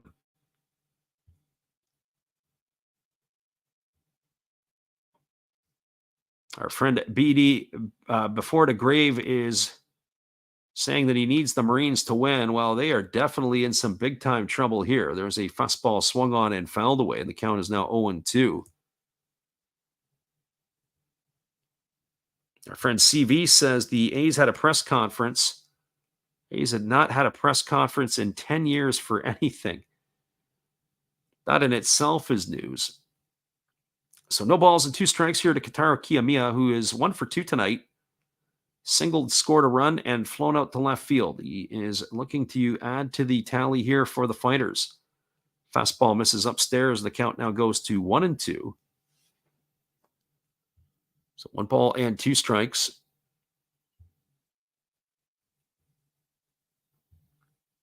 So looking more and more likely that we will probably give you that game between the Fukuoka SoftBank Hawks tomorrow night. But we'll have to make a decision on that one as the Hawks are playing the Lions at the PayPay Dome. There's a fastball swung on. This ball is hit up the middle into center field for a base hit. Rounding second and heading home is Manami, and heading into third and sliding safely into third is Hosokawa, and that is going to increase the scoreline to 6-1. A single and an RBI. So 5 singles in a row here by the Fighters. And they have now pushed their lead to 6-1. Tanichi's getting knocked around like a tomato can out there on the mound. And there is no rest for him. They do have a conference now out at the mound. But I think the writing has been on the wall here. Both of the innings retiring the first 2 batters. And then it's been a tap ever since. That ball up the middle, it did go off the glove of the shortstop. He did slow it down, but there was enough oomph in it there for Kiyomiya to knock it past him. He's got the second hit of the ball game for himself tonight. That's going to bring up the designated hitter, Ariel Martinez. Well, the big Cuban tonight is officially 1 for 2. He's got a double and 2 trips. He's also reached on an error, and he's driven in a run. As he strides to the plate here to face the pitcher Tanichi for the 3rd time. A friend said he was a big deal, then they traded him. There's a first pitch breaking ball that misses for ball 1. Yeah, interesting the way that all went down. Certainly with Shintaro Fujinami, they had a lot of pomp and circumstance that they were bringing him into play. Fastball misses inside, and the count now goes to 2-0. I remember seeing him pitch sparingly last year with the Tigers. I didn't get a chance to see the Tigers play a whole ton. Saw him in interleague play. Very impressed with his ability to come out of the bullpen. But I didn't know that he had a 4-pitch mix to start. And his 100-mile-an-hour fastball was only going to take him so far. There's a fastball that misses outside. It's now 3-1 to Martinez. Kasuki Kato waits his turn on deck, and finally, the Marines have a lefty up and throwing in the bullpen. As their season is in the balance, there's a fastball swung on. This ball is lined into left field. It's going to get down for a base hit. Martinez has got himself a single. And what do you say? That's 6 singles in a row here. As that is going to cash in, that's going to be an RBI. Kiyomiya is going to stop at second. And Hosokawa is going to score the 4th run of the inning. It's now a 7-1 lead here for the Fighters, and the Fighters fans are probably jumping up and down wherever they are.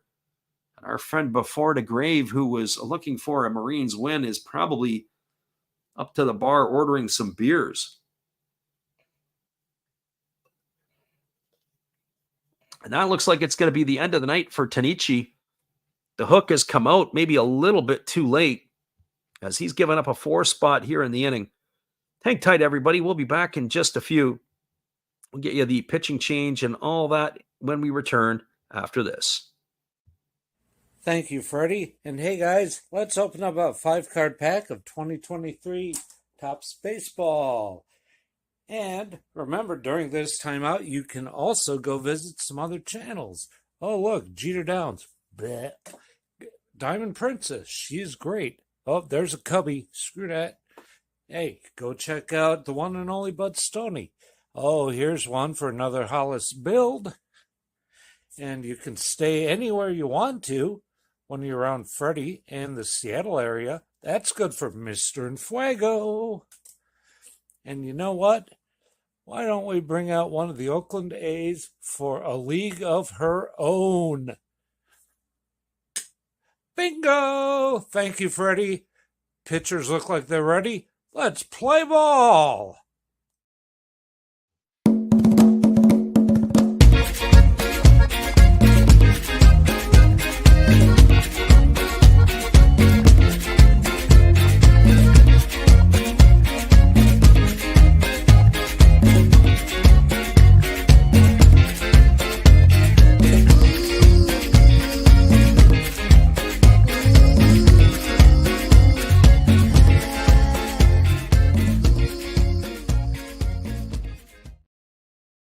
Well, not good news if you're a Marines fan. The Golden Eagles have locked it up at 3 against the Buffaloes. That game is in the bottom of the 5th inning, as that game there is still underway in Tohoku.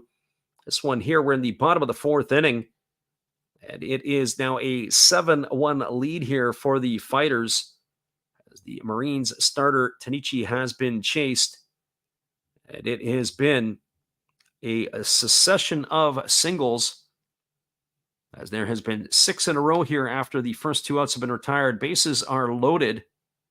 Check that. Runners at first and second.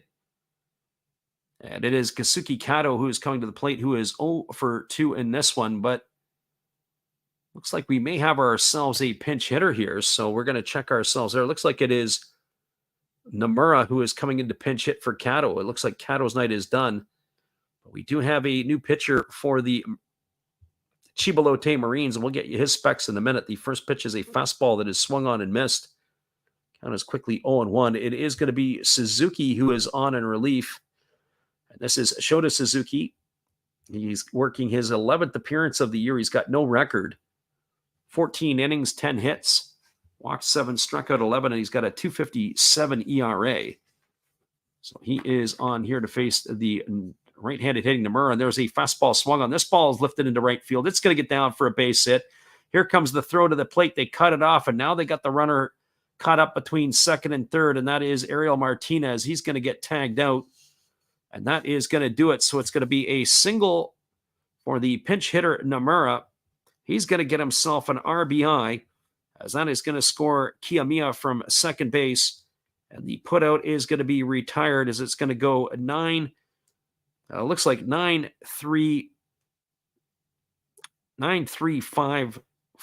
on the putout to take care of Martinez for out number 3. So that is going to do it here, as it is going to be it for the Fighters in their half of the inning. They end with 7 hits in a row. Unbelievable. All singles. They scored in the inning. They've got themselves 5 runs. On the benefit of those 7 hits, there was no errors, and there was only 1 runner left aboard. We're now moving to the top of the 5th inning. Your score is the Fighters 8 and the Chiba Lotte Marines 1. Stick around, everybody. We'll be back with the top of the 5th after this, and we clean up our mess here on our score sheets in just a few. Appreciate you for being here for some late night baseball. We'll return right after this.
Welcome back, everybody. Well, if you thought early on that the one that was in trouble was the pitcher Nemoto, who was the starter, well, he's still in the ball game for the Fighters as he begins his fifth inning of work. There's a fastball delivered and taken for a called strike by Ogino, and the count is 0-1.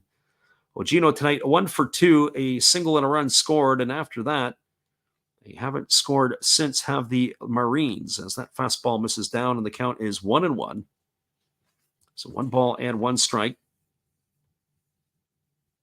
The lefty ready to deliver again. There's a breaking ball swung on, and this is hammered foul over on the third base side. The count now goes to a ball and 2 strikes.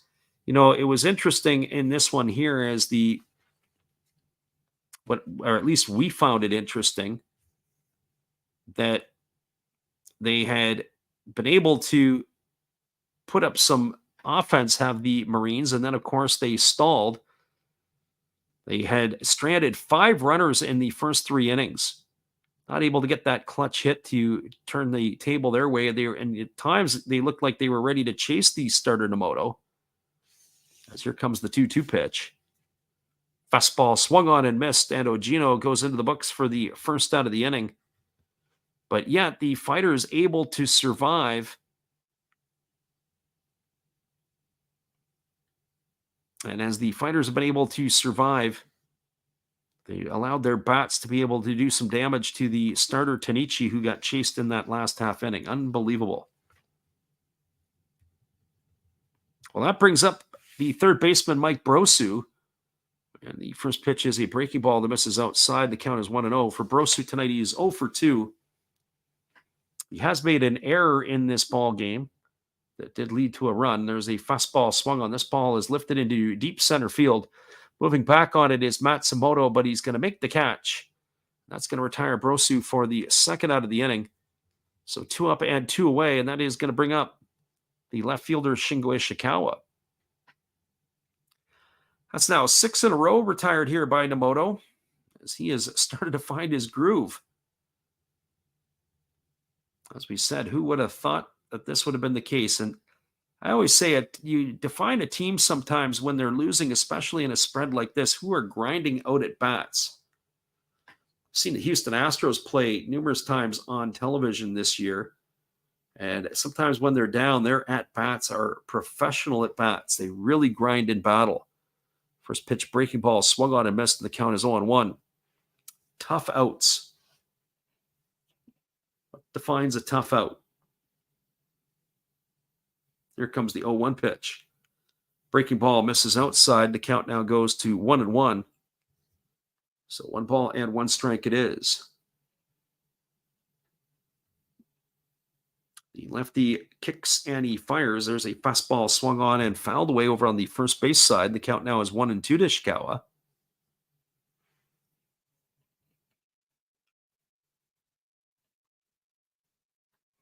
It'll be Gregory Polanco who waits his turn on deck should Ishikawa find a way on. The one thing I will say is the Marine fans who've traveled to Hokkaido for this one here, they are in good form and in good voice. As there is the fastball taken for a called third strike. Oh, Ishikawa stood there like the house by the side of the road. He watched it go by for out number 3. And that is going to do it here in the 5th inning for Chiba. They go quietly. It's 7 in a row now retired by Nemoto. No runs, no hits, no errors, nobody left the board. We're moving to the last half of the 5th inning. Your score is the Hokkaido Nippon-Ham Fighters 8 and the Chiba Lotte Marines 1. Stick around, everybody. We'll be back in just a bit with all the action.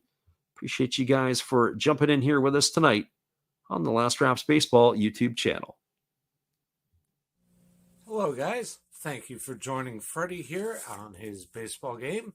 And I'm Steve Rademacher, and my channel is really all about everybody, including all my international friends. We have such stuff as non-sport packs from Canada, the OP cheese. We have the Greek Freak. We have money from around the world. We have lira. We have yen. We have francs. We have pounds. We have Deutschmarks. We have all kinds of cool stuff like that. We even have some cooler things like Japanese women wrestlers and OPG baseball cards or I cannot read the back. We even have unopened material like the royal family, I know it's backwards, from London, England. Thank you for watching. Back to Freddie. Appreciate you there, Steve, and the support you give to our channel. In turn, we like to support Steve Rademacher. Be sure to check him out after the game. Well, it is going to be the 6, 7, and 8 hitters to come to bat for the Fighters in their half of the inning. And that means it's going to be Go Matsumoto, Yuya Gunji, and Daiki Narama. We're going to keep our eyes peeled on the Chiba bullpen. Be curious to see how they're going to manage this one here on the way out. You're down by 8. You're down by 7. The score is 8-1. And certainly you don't want to blow your bullpen apart. You do have an off day tomorrow. So I'd be kind of curious to see if the manager is going to roll everybody out there or if he's just going to let somebody take a couple of bullets here for them in this one here tonight.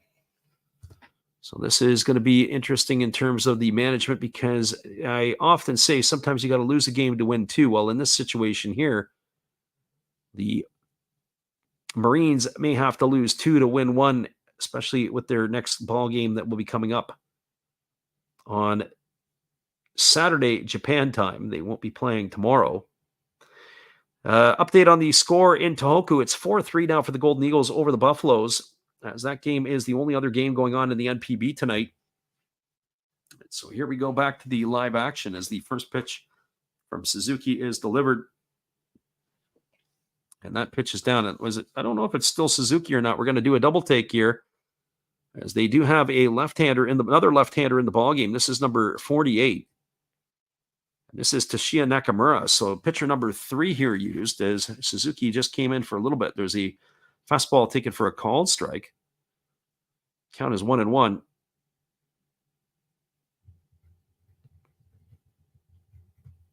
So Toshiya Nakamura on in relief. As pitcher number 3 used here by the Marines in this one. There's a breaking ball that misses, and the count now goes to 2-1 on Matsumoto. Matsumoto tonight, 1 for 2. He's got a single and 2 trips. He's also scored a run. As the lefty delivers, it is a fastball swung on. This ball is golfed into straightaway center field. Moving over to his right and making the catch is Hiromi Oka. It's going to retire Matsumoto for the first out of the inning, and that'll bring up the left fielder, Yuya Gunji.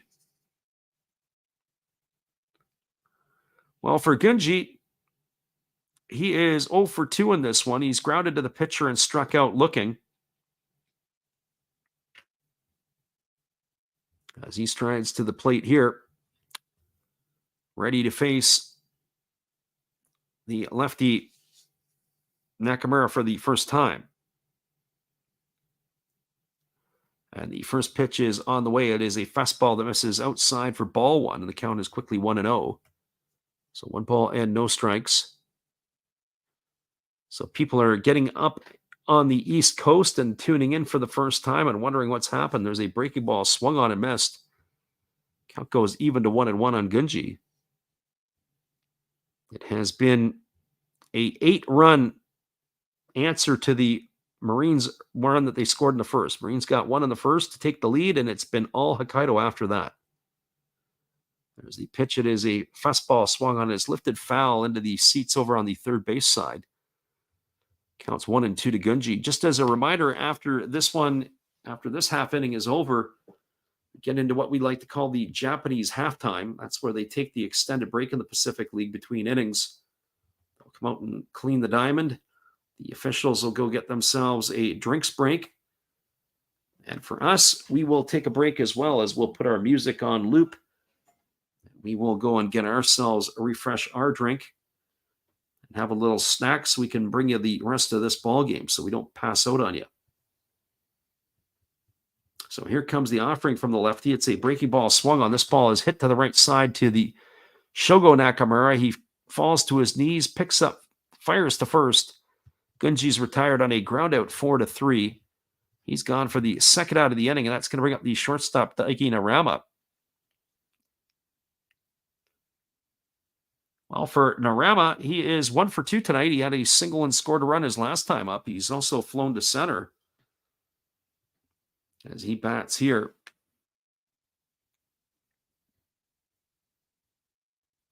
It is a tough kick in the backside here tonight for the Marines.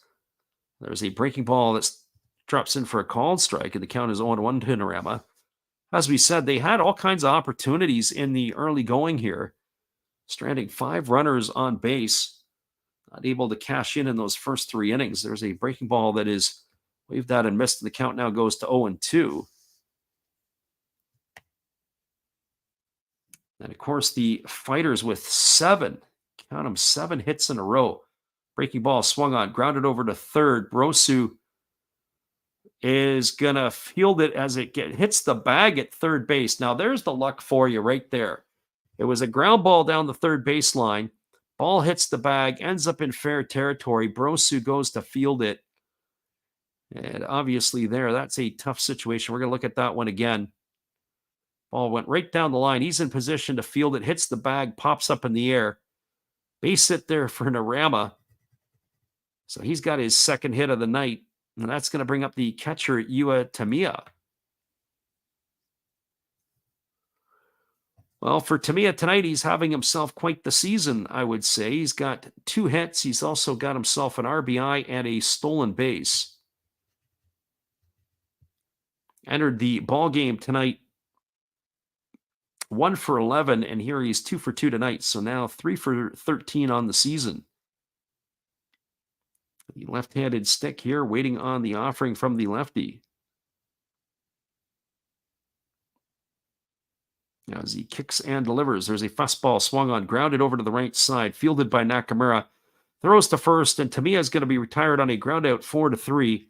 And that will do it here for the Fighters in their half of the inning. Well, they had no runs in the inning on the benefit of 1 hit. There was no errors, and there was a runner left aboard. We're now through 5 complete innings.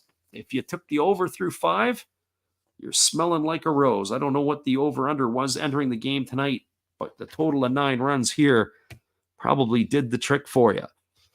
Your score as we move to the top of the 6th, it is a 8-1 ball game for the Fighters. Hang tight, everybody. We'll be back. As we said, it's our what we call Japanese halftime, so we're going to take a time out. We're going to go refresh our drinks so that we can come back and give you all the action when we return after this.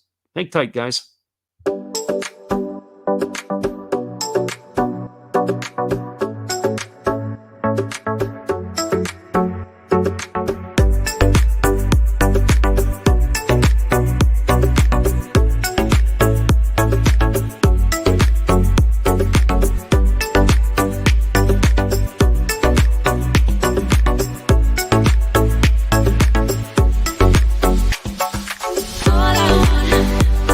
All I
Hello, this is Eric Fox, formerly of the Oakland A's and Texas Rangers baseball teams.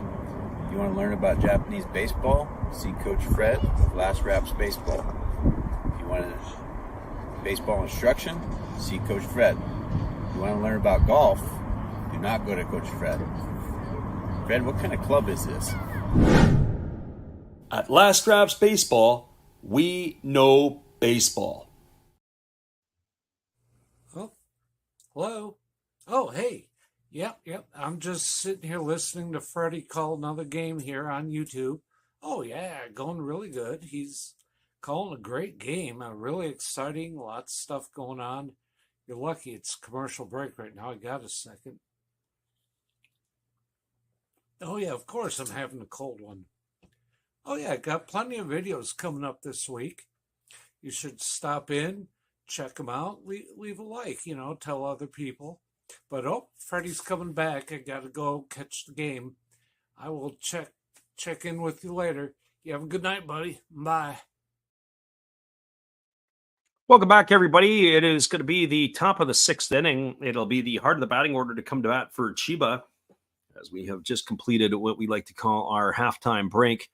It'll be Gregory Polanco, Kenta Chitani, and Toshiya Sato scheduled to face the lefty Niyamoto, who is going to be on for his sixth inning of work. As we said in the last inning, if you would have asked us in the early going after the second inning who'd still be in the ball game, Niyamoto probably would not have been high on our list. It would probably have been Tanichi. But 7 hits in a row in the fourth inning, that will chase you, and that's what ended up chasing the starter for the Marines. But Niyamoto able to hang in here as he's going to begin inning number 6. He's retired 7 in a row of the Marines as he is ready to get things going again. One would anticipate this might be his last inning of work. He's at 79 pitches. And the first pitch is a breaking ball delivered to Gregory Polanco. He takes it for a called strike, and the count is 0-1. Polanco tonight is driven in the only run for the Marines. He's a 1 for 2. There's a breaking ball swung on its pop foul into the seats over on the third baseline. Count is no balls and 2 strikes to Polanco. This game here that is going on, obviously a 8-1 scoreline. The only other game going on as we're keeping our eyes on it, it is the Golden Eagles with a 4-3 lead over the Buffaloes. That's in the top of the 6th as well. As here comes the 0-2 pitch. It's a breaking ball that misses down and away, and the count goes to 1-2 on Polanco. One thing that I say I'm keeping an eye on, but I think everybody should keep an eye on it. Just have this sneaking suspicion feeling that it is going to be coming down to the last day of the season for the Marines and the Golden Eagles. If I'm not mistaken, they're going to play each other on a makeup date right at the end of the schedule. There's a breaking ball swung on and missed, and Polanco goes down on strikes. He's out for the first out of the inning.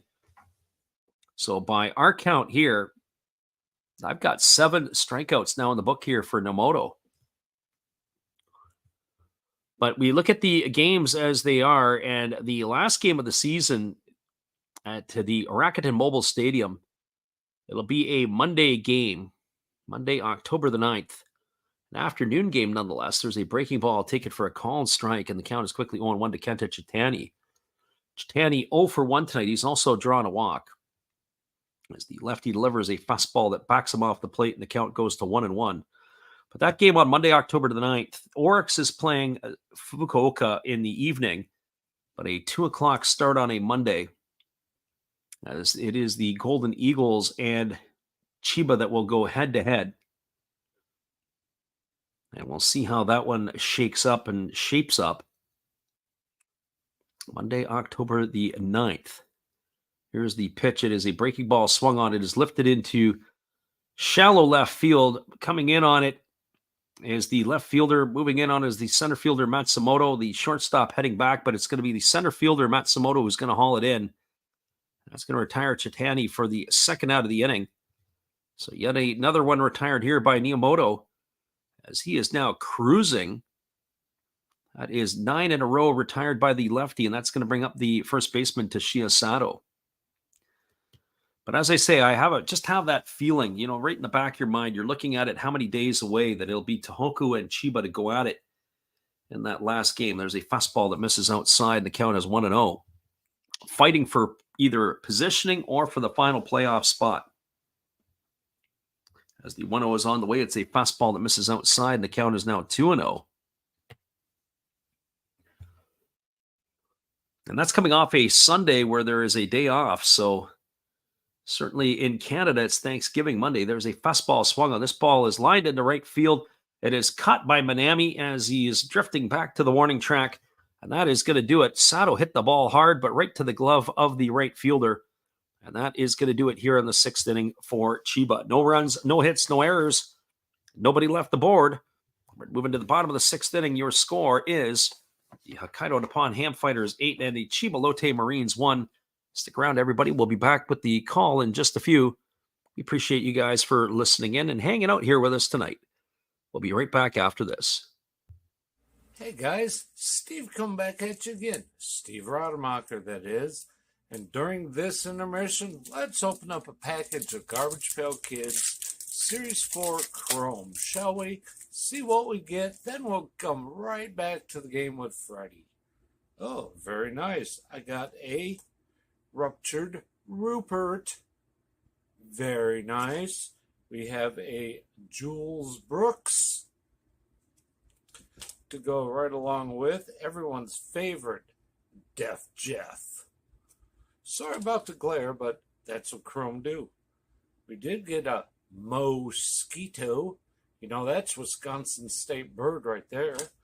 And the cracked ice is a Pinned Penny. Gotta love Garbage Pail Kids. Gotta love Freddie. Gotta love baseball. See you next time. Appreciate you there, Steve, and the support you give to our channel. And in turn, we support Steve Rademacher after the game. Be sure to go check him out. He's got all kinds of crazy things. The Money Monday, the Takeover Tuesday, the Whiskey Wednesday, the No Filter Friday, and the Saturday morning cartoons. Something there for everybody. Well, that's going to bring up Chusei Manami to the plate. And for Manami, as he bats here to get things going in the 6th inning, he is 2 for 3 tonight. He's got a single, a double. He scored a couple of runs, and he's driven in a run. As he is facing the left-hander Nakamura here, who's on for his 2nd inning of work. He pitches a breaking ball that drops in for a called strike, and the count is quickly 0-1. Nakamura allowed a single in his 1st inning of work, facing only 4 batters. As he comes back out for yet another inning, here comes the pitch. Fastball taken for a called strike, and the count now goes to 0-2 on Manami. Pitch was maybe a little too good. It looked like that they were setting up on the inside corner. Probably caught a little bit more of the plate than what the right-hander Nakamura wanted. And there's a fastball that misses way upstairs. The count now goes to 1-2. So 1 ball and 2 strikes.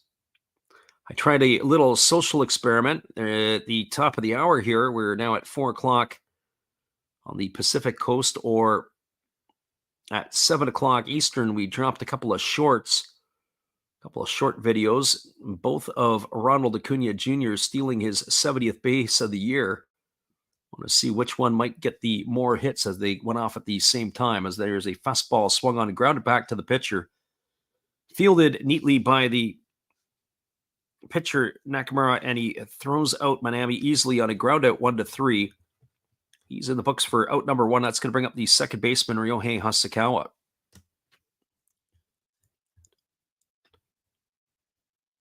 Well, for Hasakawa, he is 1 for 2 tonight. He's got a single, an RBI, and he scored a run. He has struck out, and he's had a sacrifice bunt. And there is a very slow breaking ball that drops in for a called strike, and the count is quickly 0-1.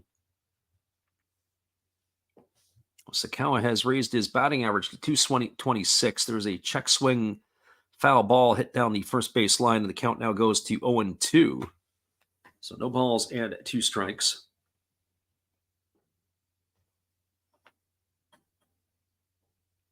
Left-handed hitting Hasakawa digs himself in.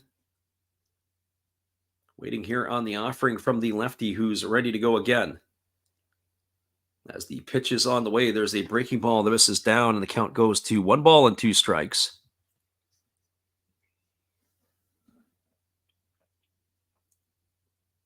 As the lefty works to the set position. And here's the pitch. It's a fastball swung on. It is lifted foul down the left field line. It's going to reach the seats, and it's going to keep the count at 1 ball and 2 strikes. Our friend Road Scholar wanted to know, how did the Flavor Flav short do? Ironically, on that one, the script is not finished on it yet because, sometimes you put a short up and it just gets blitzed for a whole pile of views. Here's the 1-2 pitch. It's a fastball swung on, and it's grounded foul down the first base line. Count remains at 1-2. And then sometimes you put another one up and it gets a few, and then it just keeps trickling. Well, the Flavor Flav just keeps, it's like the gift that keeps on giving. It's been up for a couple days, and it's getting itself anywhere from a half a dozen to 10 views per hour. And next thing you know, you look at it, and it's got over 250 views. It doesn't look like it's stopping anytime soon. There's a fastball that misses outside. The count is 2-2. It was kind of like we did a Brian Snitker video, I don't know, maybe about a month or so ago. It was an ejection video. And there's a fastball swung on. It's grounded softly over to second, fielded by Nakamura. They throw to first, and Hosokawa's out on a ground out 4-3. He's gone for the second out of the inning, and that's going to bring up the third baseman, Kentaro Kiyomiya. So all of a sudden, I'm sitting there tonight, and the Snitker video starts trending. And so, of course, I hadn't looked to see, but he got thrown out of the game tonight. So a lot of people were doing a search, and so that was probably bringing up his name and bringing up the short video. So the old video got a bunch, and then we did a short video for his ejection tonight. And if you haven't seen it, as that fastball misses upstairs, count is 1-0. It was a pitch delivered to the Cubs hitter, and he had fouled it off the catcher Murphy. And the home plate umpire and the entire crew did not see the foul ball. Anyways, they ruled it as a wild pitch or a pass ball. Didn't foul it away. A run had come in from third to score, and it kept the batter alive. Here's the offering. It's a fastball that misses down, and the count now goes to 2 balls and 1 strike to Kiyomiya. So needless to say, Brian Snitker came out. He wasn't very happy. That was in the second inning. He got tossed in the second inning. He probably was really mad. There's a fastball grounded over to second, fielded by Nakamura. Throws to first, and that is going to retire Kiyomiya on a ground out 4-3. So the Fighters go quietly in their half of the 6th inning. We're through the middle frames here. No runs, no hits, no errors. Nobody left the board. We'll be back in just a few for the call of the 7th. Your score is the Hokkaido Nippon-Ham Fighters 8 and the Chiba Lotte Marines 1. Hang tight, everybody. We'll be back in just a bit. Appreciate you guys for being here. Top of the 7th coming up in just a few. Good evening, ladies and gentlemen. Namaste. Hey, I hope you guys have been enjoying the game. My name is Hollis. I've got a YouTube channel called Another Hollis Build. I love baseball cards. I open up brand new product for you guys. I open up old stuff. I do breaks. I do auctions. All kinds of stuff concerning baseball. I'm Friars faithful, Padres to the end. I also love Garbage Pail Kids and my animals. I have a ton of animals. It's like a mini petting zoo here around my house. I also love my city. San Diego, baby. I'll take you all around the city and show you what's up. If you guys dig stuff like that, cruise on over and check it out. It's Another Hollis Build. If you dig it, subscribe. I'd really appreciate to have more follow me along on the journey. Hey, either way, you guys have a wonderful day or a beautiful, beautiful evening. No matter which one it is, make sure that you make it great, my friends. Big up Last Raps Baseball. Yeah, Freddie, let's go. One love and peace. Yeah, man.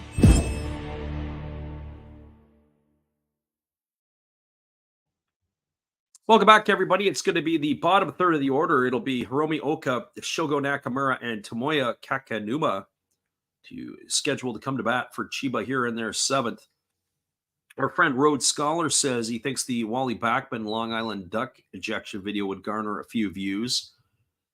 Well, you might be right. I mean, we went in and pulled up the Craig Biggio bunt double from a few years ago when they had all these crazy shifts going on in Major League Baseball. And I was really surprised at how many views that thing went off for no apparent reason. Should have waited till Biggio actually did something this year when his name gets worth being searched. But that one has also trickled off a number of views for us as well. Well, it looks like we have a pitching change as the Fighters are going to their bullpen. That is going to be the end for Nomoto, and probably, thankfully so, or at least that's what the Marines are probably saying. Thank goodness he's out of the game, as he had retired the last 9 batters that last 10 batters he'd faced. So it is going to be another left-hander. This is going to be Ryusuke Kawano. We saw him in the first game of the series. And he will be taking over here as pitcher number 2, and he'll be facing the part of the order of the 7, 8, and 9 hitters, as we'd mentioned. So Ryusuke Kawano on in relief. And the first pitch is on the way. It's a fastball that misses outside. Count is quickly 1 ball and no strikes to Hiromi Oka. Oka tonight 1 for 2. He's got a single. He's also flown out and he has stolen a base. As the pitch on the way, it's a fastball that misses low, and the count is 1-1. When I look at Oka's stance, he kind of reminds me of Hunter Pence, but far away from the results of Hunter Pence is that of Hiromi Oka. He's got kind of a weird looking stuff. It looks like the bat's a little too long for him. The only thing that he's missing is maybe 1 extra batting glove. If he lost one, then he would truly look like Hunter Pence. Fastball misses, and we've got 3 balls and no strikes now here to Oka, as the reliever is struggling to locate here. And there's a fastball that just catches the outside corner, and the count now goes to 3-1. Kawano, as we said, the second pitcher used tonight. The Marines have had to go to the bullpen twice. They used Suzuki and also Nakagawa out of the bullpen. So here comes the pitch. Fastball swung on. This ball is lined into left field. It's going to get down for a base hit. That's going to be the second hit of the ball game for Oka, as he's aboard with a leadoff single. That's going to bring up the second baseman, Shogo Nakamura. Zay asks the question, are there balks in the NPB? You know, that's a great question. I can't think of seeing any more than 4 or 5 balks in the last 3 years called. I mean, I don't know how many games that we do, but maybe 5 might be generous. Maybe 3 is more like the number. So here comes the first offering to Nakamura. It's a fastball that just misses down for a ball. The count is 1-0. One of the things that's interesting, which constitutes a balk, when there's runners on base, you have to come set for a minimum of 3 seconds. If you come set for anything less than 3, that's supposed to be a balk. There's a fastball that misses down and in, and the count now goes to 2-0 on Nakamura. But very, very disciplined are the Japanese pitchers. I would say, if I had to guess, if there were balks, it would probably be the imports. So here comes the 2-0 pitch as Nakamura waits. Pitch on the way, fastball that's taken for a called strike, and the count now goes to 2-1. So 2 balls and 1 strike to Shogo Nakamura.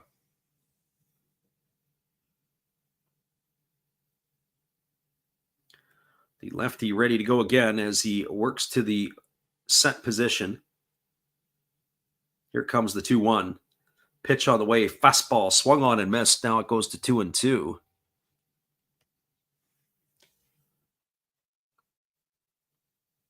Trying to think of other things that you don't necessarily see in the NPB. It's a good question or that Zay brings up. Sometimes you see different things that are different nuances in the NPB from the Major League Baseball. Here's the pitch. It's a fastball swung on. It is lifted into center field. Moving in on it is Matsumoto, and he's going to make the catch. That's going to retire Nakamura for the first out of the inning. So Shogo Nakamura in the books. So they fly out to center field. That's going to bring up the catcher, Tomoya Kakanuma. There's more action in the Fighters bullpen. They have 2 right-handers up and throwing. So one would expect that it'll be a short night here for Kawano. They're up by a touchdown and a converted extra point are the Fighters, as they've got a 8-1 lead here. So one thing I will say is with regards to the fans, looks like we going to have ourselves a pinch hitter here? It's hard to tell. And it does look like there's a pinch hitter, and it is a fastball that's come inside. I don't know if that's hit the batter or not. Time has been called, or if it maybe hit the home plate umpire. It is Raito Ikeda who is on to pinch hit here for the catcher, so we'll have to see how this is going to go. My guess is Ikeda will stay in the ball game and go to first base, and that the Toshiya Sato, who is playing first base, will come in to catch. That's my guess. Here's the pitch. It is a fastball that misses outside. It's now 2 balls and no strikes to Ikeda.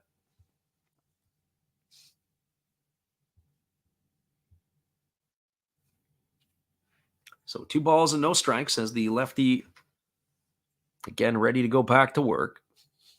Kawano checks the runner at first base, Oka. Now he kicks and fires. Fastball swung on and missed. Count now goes to 2-1. He blew that heater right by Ikeda. Ikeda looked like he wanted to turn that one around, but swung right through the fastball.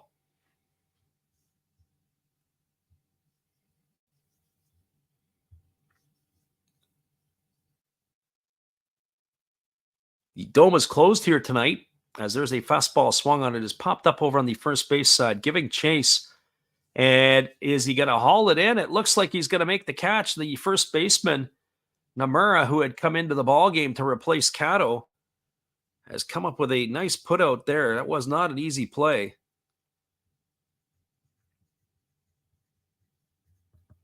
And as we watch it, it looked like he got over to the dugout and then he had to come back into the field to play a little bit. But he has made the catch, and that is going to retire the batter here. That is Ikeda's gone for the second out of the inning. That's going to bring up the top of the order into Takashi Ogino. And the first pitch to Ogino is a fastball swung on. This ball is lifted up into shallow left field.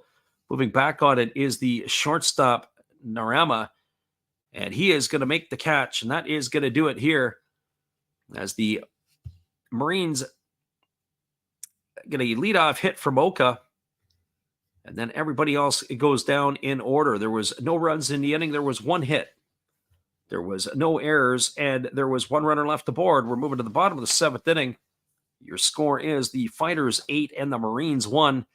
Hang tight, everybody. We'll be back in just a bit, and we'll check in on the out-of-town scoreboard when we get back here in just a few. Appreciate you guys for listening in with us. Steve here from outside his refrigerator that a lot of you like so much. So let's go inside. There's my hot sauces and other stuff. Let's see what we can do here for Freddie. Awesome game, Freddie. Keep up the good work. We love the baseball. So why don't we rip open Garbage Pail Kids just for you and the listeners. Large Marge, she belongs in the fridge. Liberty Libby, well, she belongs down here on the beer. Apple Corey, hey, he's pretty cool. Put him on that beer up here. And Target Margaret. All Series 3 Chrome Garbage Pail Kids. Freddie, back to you in the game, and everybody else, please enjoy everything he does and tip him nicely. Appreciate you there, Steve. Scoring update from Tohoku, where the Rakuten Golden Eagles are playing against the Oryx Buffaloes. That game is in the top of the 7th inning, and Oryx has scored a run to tie the game at 4 apiece. We do have a pitching change as Chiba is going to their bullpen again, as it is going to be a left-hander. It's going to be Shuta Takano coming in. We saw him the other night, and he got into it with the catcher who was in the other night, and the problem there was I think it had to do with the pitch calling or wherever it might have been. It got so demonstrative that they had to call the pitching coach out of the dugout. That is what we have here. So he is going to be on in relief. So this is Shuta Takano.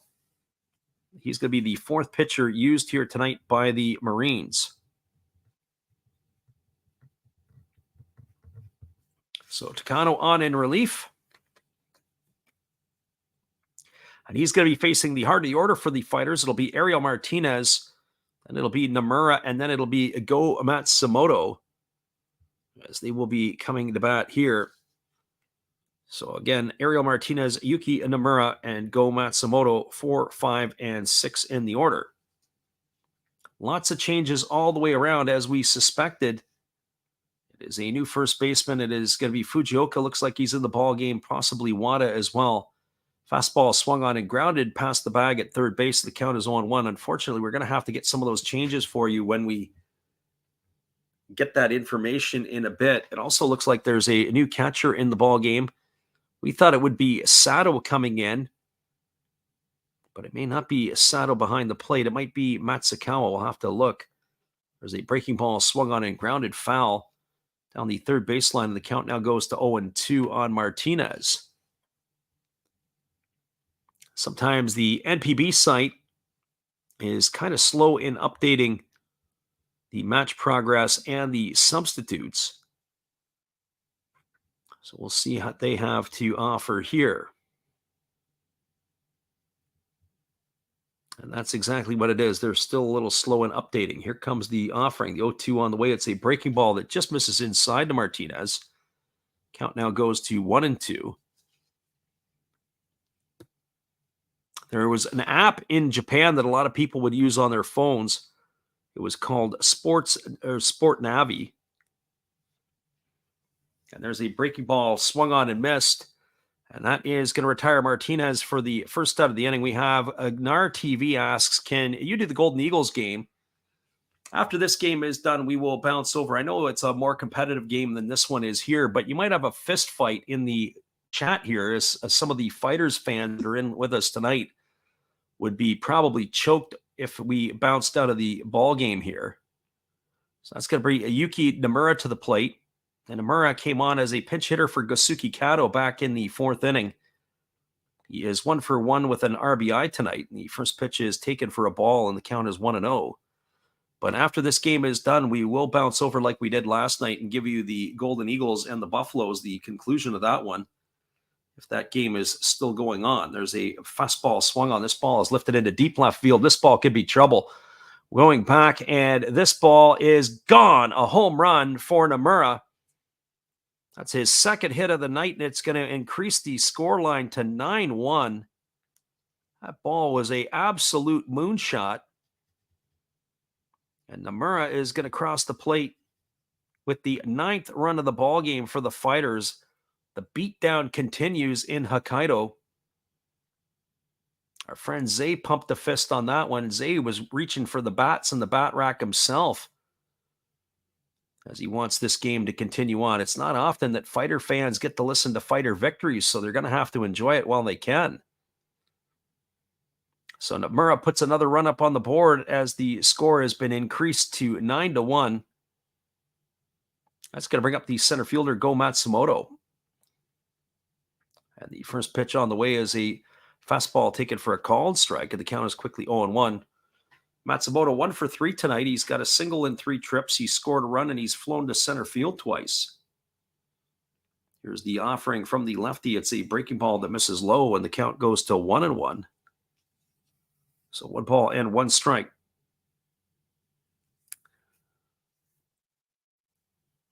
Be interesting to see if Takano gets a couple innings of work here tonight, too. There's a breaking ball swung on. This ball is lifted into left field.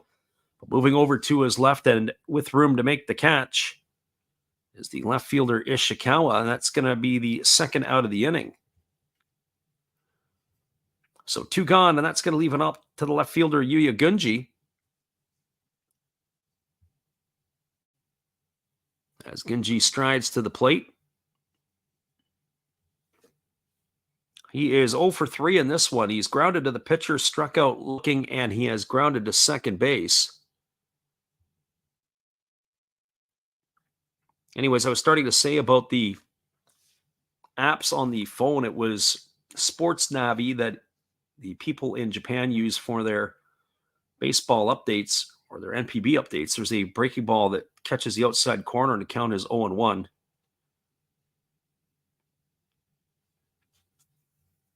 Takashi Ogino's night is done as he's been replaced by Fujiwara in center field. As we look at some of the other changes around and about, I don't think they have all the updates on the Marines, at least on the NPB site, because it didn't look like there were some other movements. As we sent Kyoto Fujiwara now in. There's a fastball that misses down, and the count goes to 1-2 on Gunji. Gunji batting here with 2 outs. 1 run on the board by the home run by Yuki Nomura.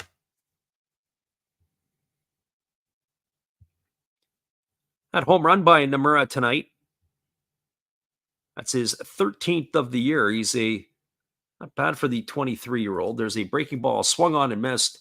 Gunji goes down on strikes. He's out for out number 3. And that's going to do it here for the Fighters in their half of the 7th inning. They got a run on the homer by Nomura. 1 hit, no errors, nobody left the board. We're now through 7 complete. Your score is the Chiba Lotte Marines trailing the Hokkaido Nippon-Ham Fighters 9-1. Stick around, everybody. We'll be back in just a few. Appreciate you guys for being here. We'll be right back after this. Thank you, Freddie. Appreciate your support and everybody out there.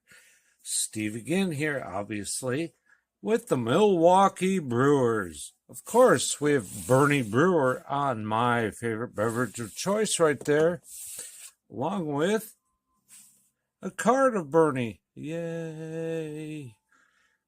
Now, we got some special guests here. I'm not just talking about our Hall of Fame lineup.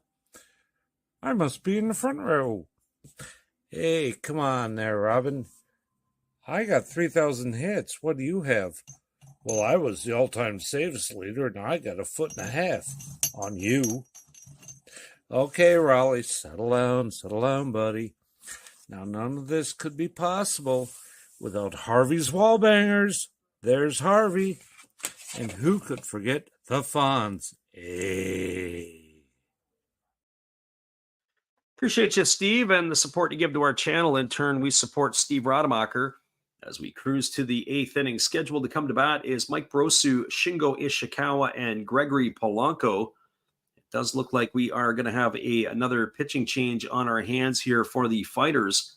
We'll get that one for you here in just a moment. Our friend NAR TV says, where can I watch these? I assume you're talking about the game. Well, depending on where you're at dictates, because we have some people that are in Europe that are listening in, and so sometimes Europeans get different options. The United States get different options. Depending on where you're at in the globe, it will dictate a little bit of that. If you have a VPN, then the first thing I would do is go to the zone in Japan, because they carry a lot of the games. That would be the first thing you might want to investigate. Yahoo Japan also carries games, not every game. And those would be your best bets right out of the gate. So we are going to get a pitching change here as the Fighters are going to a right-hander. It is going to be number 52 entering the ball game. This is going to be Takahita Ikeda as he has completed his warm-up tosses. 50th appearance of the year. He's got an ERA of 2.98. So he'll be pitcher number 3 used here tonight by the Fighters. So Takahita Ikeda on in relief. And the other problem with that is our friend who is asking, then you've got the Japanese broadcasts. What a lot of people do is they'll sync their feed to what we call. Here comes the first pitch. It is a fastball taken for a called strike. The count is 0-1 to Brosu. Brosu tonight 0 for 3. He has grounded to the pitcher. He's lined out to left, and he's flown out to center. He's also made an error tonight, and he's had a tough night at the office at third base. Some crazy little hops on some of the balls. Here's the 0-1. Fastball misses outside, and the count goes to 1-1. gives you enough information to be able to go hunting. As the right-hander works to the belt, and now he's ready to go. He kicks and fires. Fastball swung on and missed. Counts now 1-2 on Brosu. The hardest thing to do is to get the Central League games, because the Central League is all over the map. Every single team, if you go to their website, they have almost a single, I want to say an independent, each team is kind of independently operated. Pacific League, a little easier. You can go to Pacific League TV and get games. There's a fastball swung on. This ball is lifted to deep right center field. Moving back on the warning track is Manami, and he's there. He makes the catch. Brosu sent it a long way. He just didn't set it long enough. He's going to be gone for the first out of the inning, as it's been caught by Manami for out number 1. It's going to bring up the left fielder, Shingo Ishikawa. Well, for Ishikawa, he's 1 for 3 tonight. He's got a single in 3 trips. He's also struck out twice. There's still more action in the Fighter bullpen. They got another lefty and another righty up. So one would expect that this game here, as there's a fastball that misses up and in to Ishikawa for ball 1. Be curious to see what the big boss has in mind. And also, too, I wonder if they'll be dictated a little bit if runners get aboard here. There's a fastball swung on. This ball is lifted into right field. And this ball is going to get down for a base hit in front of Manami. Manami comes up throwing to first base as if the runner had gone around a little too far. But Ishikawa is going to make it safely. That's his second hit of the ball game. Manami, a gutsy play there, trying to show off his arm to throw in behind the runner. He's able to get back safely. And that's going to bring up the designated hitter, Gregory Polanco.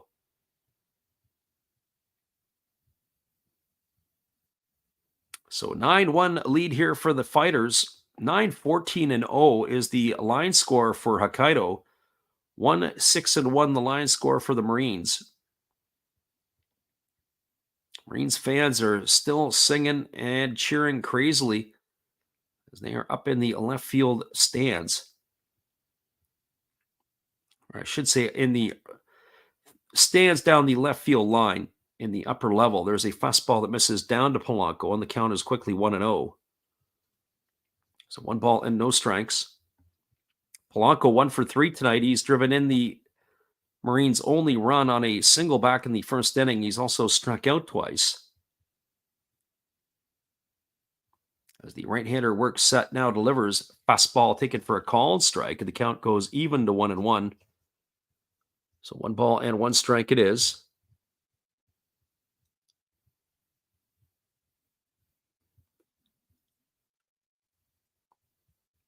Polanco waggling the bat, waiting here on the offering from the right-hander. Kita, who delivers a fastball, swung on and missed. Count now goes to 1-2 on Polanco. 3-way tie for the home run lead entering tonight's affairs. Manami with 25, Polanco with 25, and Hideto Asamura of the Tohoku Rakuten Golden Eagles with 25. Something's going to have to give over the last week and change of the season.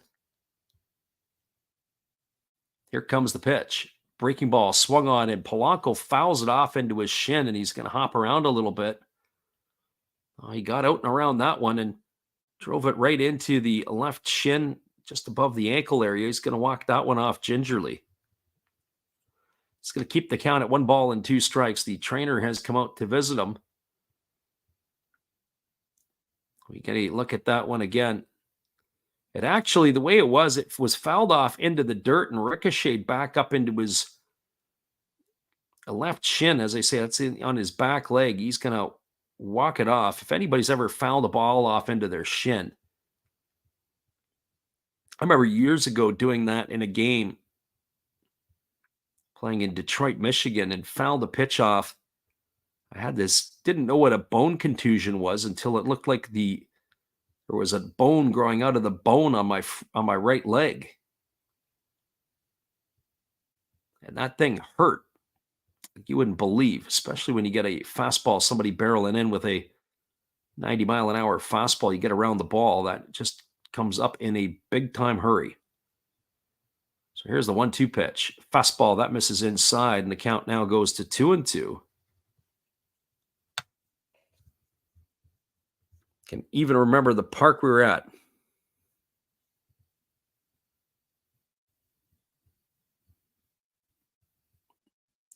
Nothing like the spam that comes at us sometimes from Twitch. We stream on Twitch and we stream on YouTube. So somebody's giving us a commercial about what we're doing. There's a breaking ball swung on a grounded foul past the bag at first base, and the count remains at 2-2.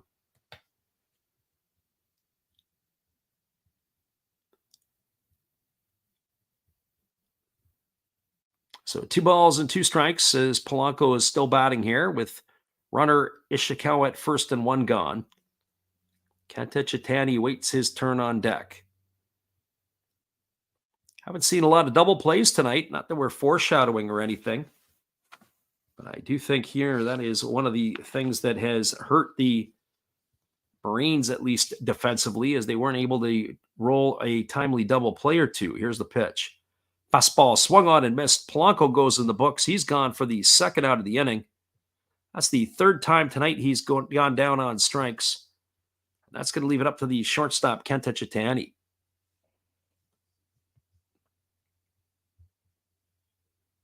Well, for Chitani, he's 0 for 2 in this one. He's grounded out and flown out, but he's also drawn a walk.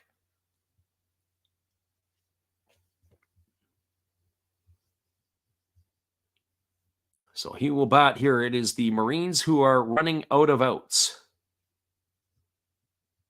And the first pitch is a breaking ball that misses upstairs, and the count is quickly 1-0. So 1 ball and no strikes. As we said, Chitani has been the beneficiary of the illnesses that have afflicted the Marines, as he's got a chance to be regular at the shortstop position over the last week or so, as that fastball is swung on. It is lifted down the right field line. Giving chase is Manami, and he's going to jump into the wall, but he's not going to make the catch. And that is going to run the count even to 1-1. Oh, to be young again to be able to do that.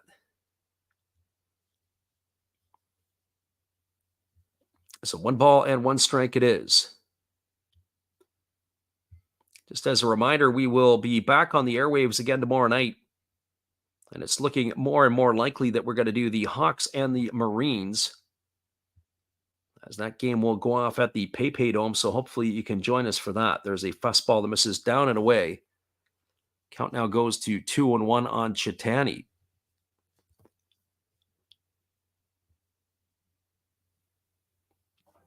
So 2 balls and 1 strike. There's still the action in the Fighters bullpen.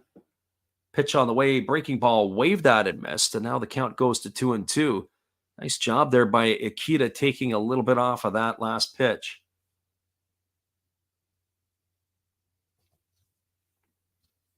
So 2 balls and 2 strikes. Hang in with us tonight. If this game concludes, we will bounce over and give you the remaining action of what's going on between the Buffaloes and the Golden Eagles.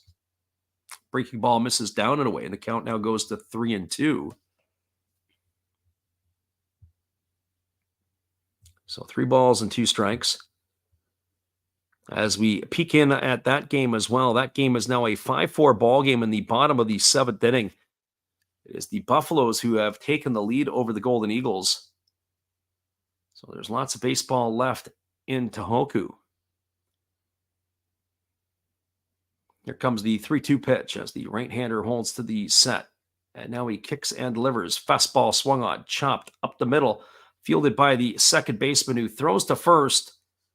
And are they going to get him? It looks like they are. That was a tough play by Hosokawa. But again, not showing me a whole lot with his arm strength. So that's going to go down in the books as a ground out, 4-3 for the 3rd out of the inning. And that will do it here for the Marines in their half of the inning. No runs, a hit, no errors, and 1 runner left aboard.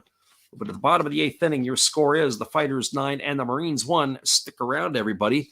We'll be back with the call in just a few after this. We appreciate you guys for being here with us tonight.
Welcome back, everybody. We're moving to the bottom half of the eighth inning, and scheduled to come to bat for the Fighters is Daiki Narama, Yua Tamiya. At the top of the order, Chusei Manami. That would be the 8, 9, and 1 hitters here for the Fighters. We'll do a double check to see if we are going to get a new pitcher or if it is going to be Takano who is staying in the ball game. So hang tight here with us as we do a double check on that one for you. It looks like it is still going to be the lefty here. And the first pitch is a breaking ball that is waved out and missed, and the count is quickly 0-1. So no balls and 1 strike to Narama. Narama tonight having a nice night at the office, 2 for 3. He's got a couple of singles. He's scored a run. Breaking ball waved out and missed, and now the count goes to 0-2. Maybe keep feeding him the breaking balls, or maybe go up with the fastball and come back with the breaking ball. So no balls and 2 strikes as Narama leans in. He gets the sign from his catcher. Or check that, it's Takano. He gets the sign from his catcher as Narama waits here on the pitch. It's a fastball swung on. Way too good a pitch at 0-2. Balls and 2 strikes it is. They're going to, I would say, go back with the breaking ball and see if they can put him away.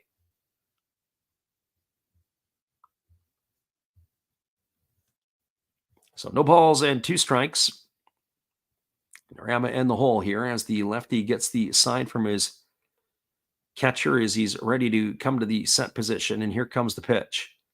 Breaking ball swung on. This time it is lined past the glove of the shortstop into left field for a base hit. Narama's got his 3rd hit of the evening. That's another single for him. And that is going to bring up the catcher, Yua Tamiya.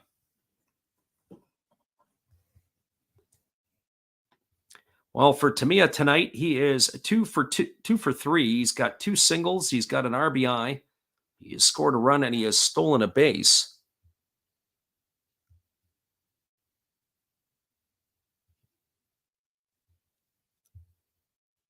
So that is where we stand here as Narama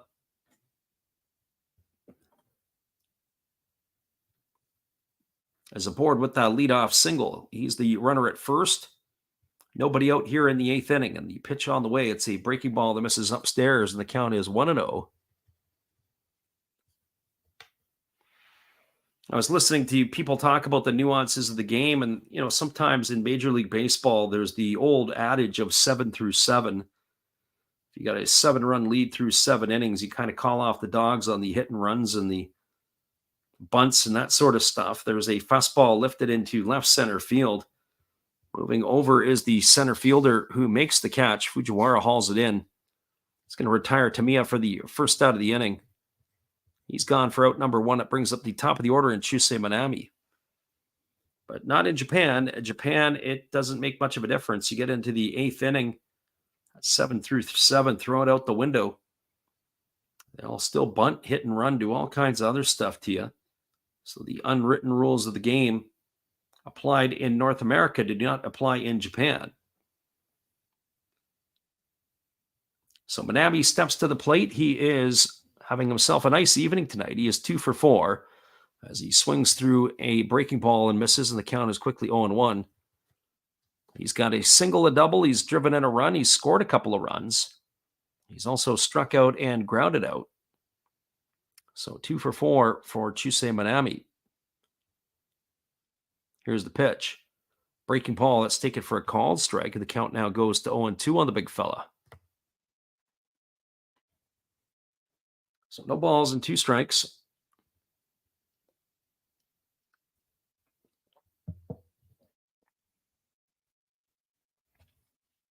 He bats here with the runner at first and 1 gone.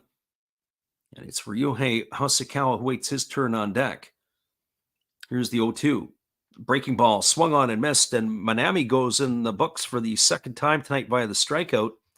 He's gone for out number 2, and that's going to bring up the second baseman, Ryohei Hosokawa.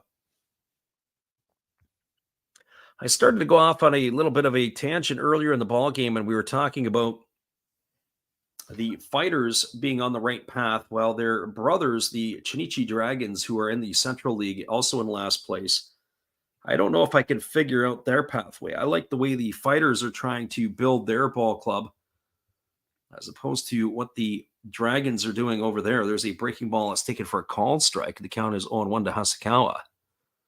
Hasakawa 1 for 4 tonight. He's got a single and an RBI. Check that, 1 for 3 tonight. He's also got a sacrifice bunt. Pitch on the way, breaking ball, swung on and missed, and now the count goes to 0-2. When I look at the Dragons lineup and some of the import players that they bring in and some of the players that they've let go over the last couple of years, it's a bit eyebrow raising. Here comes the 0-2 pitch. As the lefty kicks and fires, fastball that misses upstairs. That's going to run the count to 1-2. So 1 ball and 2 strikes. So not really sure what the plans would be for the Dragons moving forward. There's a pitch. It's a breaking ball swung on, grounded softly to short. Fielded neatly by Chitani. He throws to first, and that is going to do it. As Hasakawa goes in the books as a ground out, 6-3 for the third out of the inning. That will do it here. No runs. There was a hit in the inning. There was no errors and 1 runner left aboard. We're moving to the top of the 9th inning. It's going to be Sato, Oka, and Nakamura slated to come to bat. But it also looks like we're going to have a pitching change for the Fighters. So stick around, everybody. We'll be back in just a few. We appreciate you guys for listening in here with us tonight. We'll be right back after this. But if I lay down and I play dead and I stay dead, maybe you'll get sick of being the monster out of my head, under my bed. Think you're something out of my nightmares, standing right there. But if I lay down and I play dead and I stay dead, then will you get bored of killing me? Silhouettes of you are like a taunt. Never really know just what you want. We'll be back in just a few. There is a pitching change here. It is going to be a change when we come back in just a moment. Hang tight, everybody. We appreciate you being with us.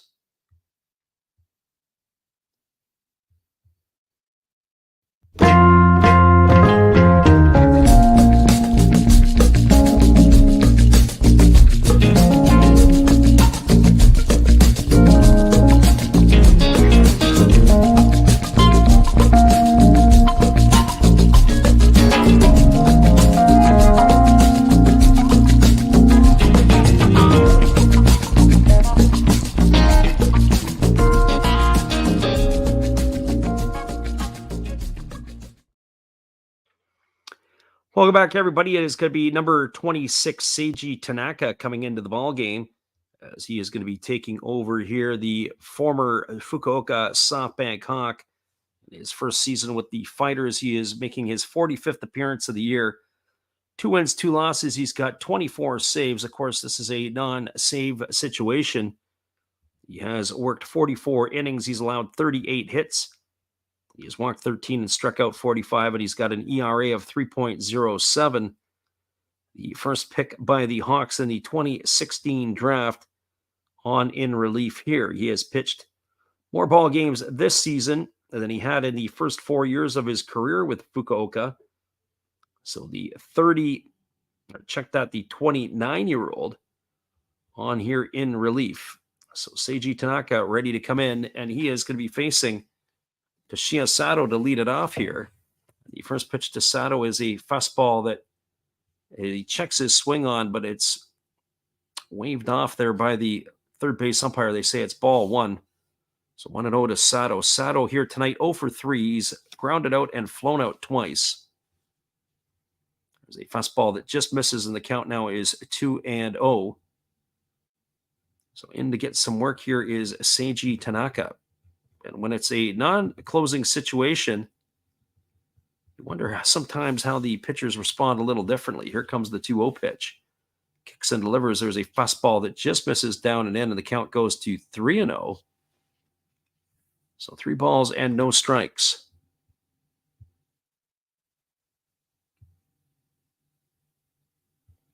Right-hander ready to go back to work again. Here comes the 3-0. Pitches a fastball that catches the outside corner, and the count now goes to 3-1.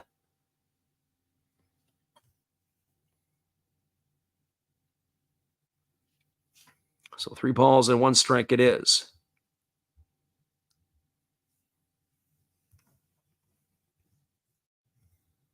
Right-hander kicks and delivers, fastball swung on, lifted down the right field line. Giving chase is Manami. It gets into that corner where we can't see anything. And I can't tell if he's come up with it and made the catch. He came up the ball for sure.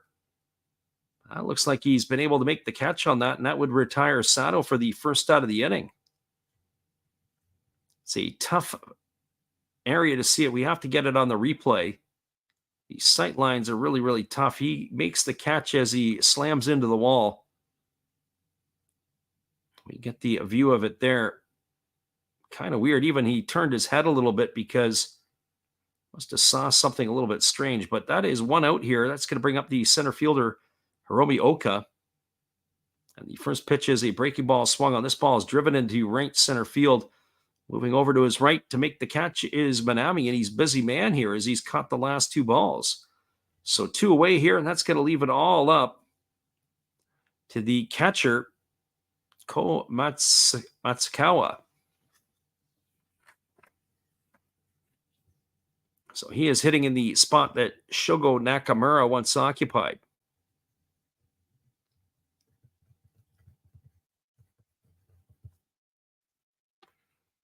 So Matsukawa steps in, and here's the first offering from the righty. It's a fastball swung on and fouled away, and the count is quickly 0-1.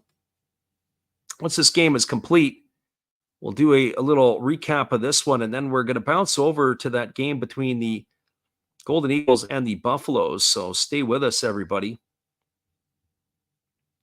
There's a fastball that misses upstairs. It's now 1 ball and 1 strike to Matsukawa. We'll bring you all that action the rest of the way. It was 5-4 when we last looked in. That's exactly where it's at right now, still in the 8th inning. There's a fastball swung on and fouled away.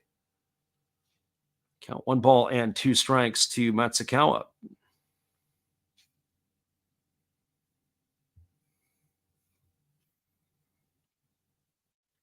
So 1 ball and 2 strikes. As the right-hander Seiji Tanaka looking to close this one out. The pitch on the way. Fastball swung on, lined into left field, but this is going to get down for a base hit. It's going to be a single here for Matsukawa. He is aboard with a 2-out single, and that's going to bring up the second baseman, Reita Ikeda.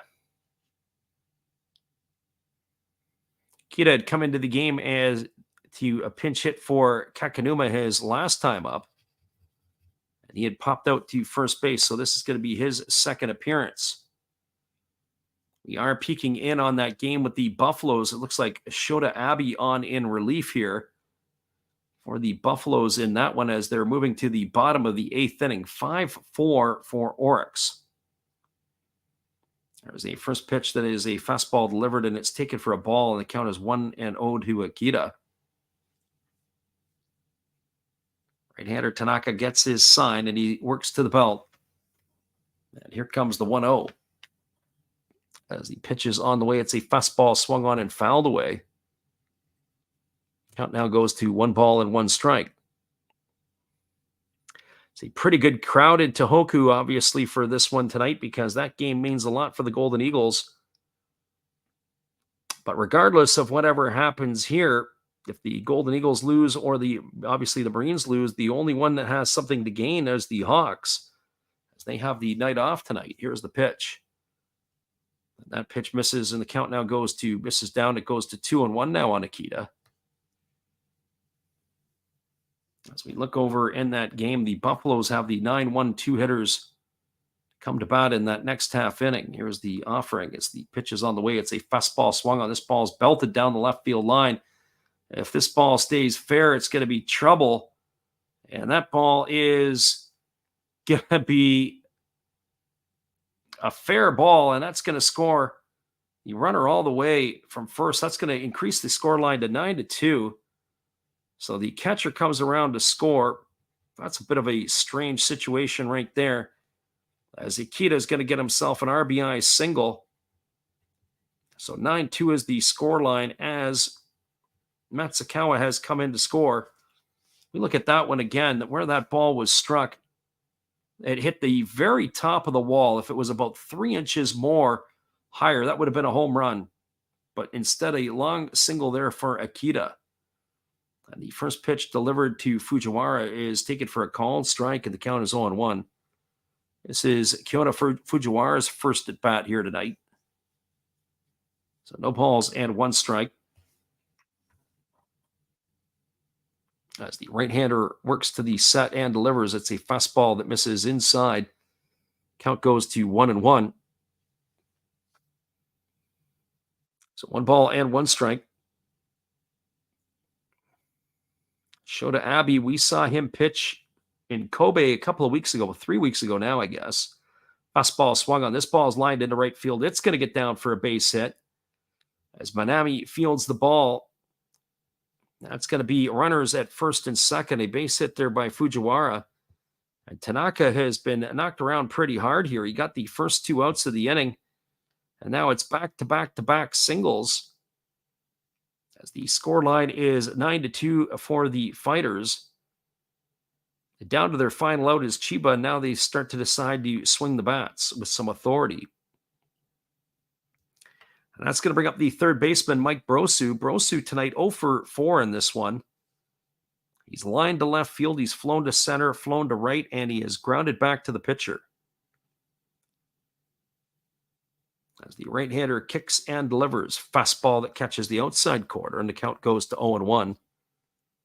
So no balls and 1 strike.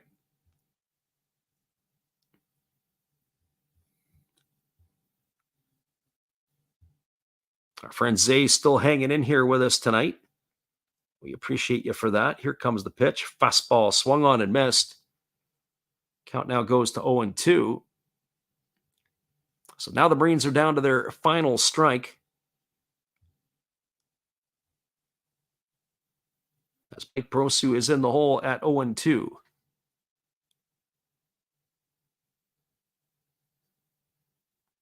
Right-hander Tanaka working himself to the belt. And here comes the pitch. Fastball just misses down and away, and the count goes to 1-2. Oh, Brosu. Some good discipline there. You don't want to trust the umpire with 2 strikes. Our friend Zay says, hopefully not too many runs as he took the -4.5 spread. Right now, you're looking large. But a 3-run shot would not do it for you. Here's the 1-2 offering. It's a fastball swung on, grounded to short, fielded neatly by the shortstop, Narama, who flips it to the second baseman covering. That is going to retire Fujiwara on a fielder's choice. Goes in the book 6-4 for him. He's out for the 3rd out of the inning, and that is going to do it here for the Marines in their half of the 9th. Well, they got a run in the inning on the benefit of 3 hits, no errors, and there was 2 runners left aboard.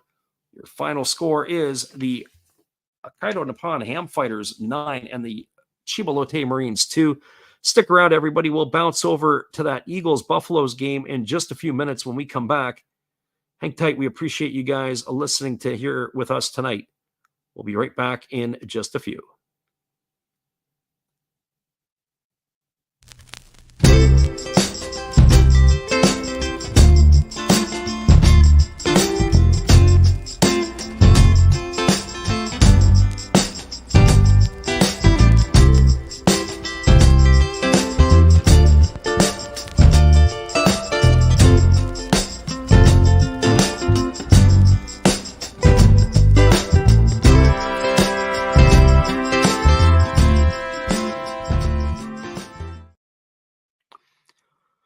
Welcome back, everybody. We are bouncing over to the Golden Eagles and Buffaloes game. It is a 5-4 Buffaloes lead. It is in the bottom of the 8th inning. It is Hideo Asamura at the plate. They've got runners at first and second to the Golden Eagles with nobody out. Of course, probably most other people, it would be a bunt situation, but for Asamura, you don't expect that. He is instant offense at the plate. And so here he is waiting runners, as we said, at first and second with 1 gone. And here comes the pitch. It's on the way. It's a fastball taken for a called strike. It's now no balls and 2 strikes. to Asamura. Asamura to be followed by Okajima here in the inning. Shota Abe on in relief for the Buffaloes. Don't have our game sheets drawn up for this one, but we'll give you the best we can possibly can. So no balls, 2 strikes. Abe holds to the set. And here comes the pitch. Fastball that misses outside. The count goes to 1-2. It's Kenya Wakatsuki who's behind the plate tonight for the Buffaloes. So right-hander against the right-hander. The always dangerous Hideto Asamura at the plate. Great crowd tonight on hand in Tohoku for this one. Here comes the 1-2. Pitch on the way. Fastball swung on and lifted foul. Reached the seats down the right field line, and the count remains at 1-2 to Asamura.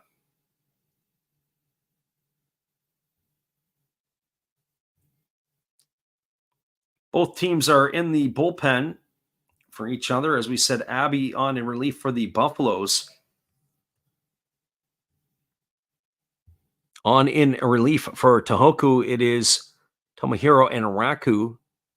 I don't know if he's going to be coming out for another inning of work or not. We'll have to wait and see who throws the ninth for the Golden Eagles. Here comes the 1-2 pitch. Breaking ball swung on and tapped foul at home plate. Count remains at 1-2. So 1 ball and 2 strikes. Remember, we're giving you bonus action here between the Golden Eagles and the Oryx Buffaloes. 5-4 for the Buffaloes as they are batting here, or as the Eagles are batting here in their bottom half of the 8th inning. 2 aboard here with nobody out, and it's a 1-2 count to Hideto Asamura. Golden Eagles, I would say, shouldn't be just looking for 1 run. They should be looking to poach 2 in here. So here's the 1-2 pitch. Breaking ball misses inside. It's now 2-2. As we say, we'll give you the bonus coverage here, but we're not going to be here for that much longer, as well as we're going to have to call it a night at our end.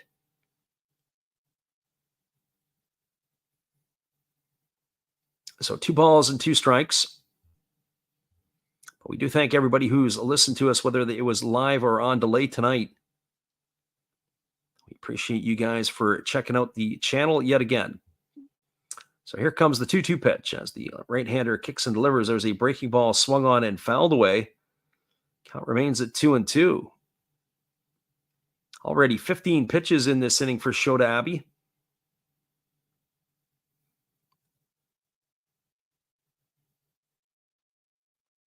So 2 balls and 2 strikes. The Eagle fans are giving it their all here. It's already a 7-pitch at bat to Asamura. This will be pitch number 8 on the way. He's as solid as they come. As the right-hander holds to the belt. Checks the runner over at second, and now he kicks and delivers. There's a fastball swung on. This ball's lined into left field. It's going to get down for a base hit. And stopping at third is going to be the base runner. And that is going to load the bases. Oh, the Tohoku Rakuten Golden Eagles are flapping their wings here. As that is going to load the bases here. It is going to also bring out the pitching coach. So you've got at third base, you've got Yuya Ogo. At second base, you got Shimauchi. And now at first, you got Asamura, and it's going to bring Takeru Okajima to the plate with the bases loaded and nobody out. And the pitching coach, you came out to the mound, you couldn't sprint out fast enough.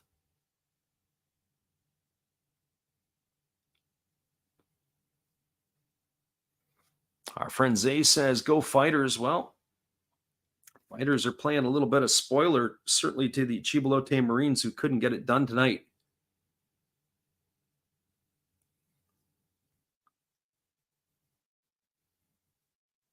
So the infield is in here for the Buffaloes. They got to try to cut the run off at the plate. And Okajima comes to the plate. Deep fly ball will get you a run. A base hit might get you 2. Although they have the outfield in shallow as well. If you can drive something deep,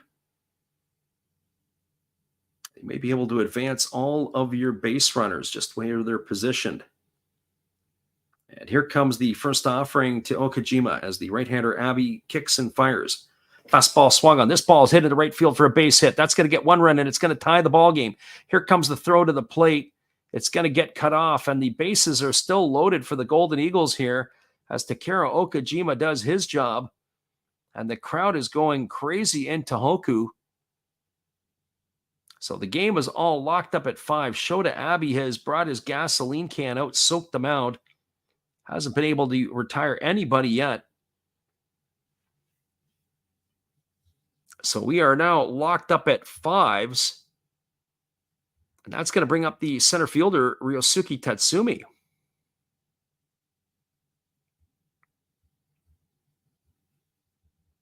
$22,911 folks in the stands is what they say is there tonight in Tohoku. As Tatsumi waits here on the first offering from Abbey. The pitch on the way, it's a breaking ball that misses down and away, and the count is 1-0. Tatsumi tonight 0 for 3. He has flown out twice, and he has struck out. Actually, he's flown out, popped out, and struck out. Waiting on deck is the first baseman, Daichi Suzuki. Here comes the 1-0 pitch as Abbey holds set, checks the runner, now delivers. Fastball that's taken at the knees for a called strike, and the count goes even to 1-1. So 1 ball and 1 strike it is.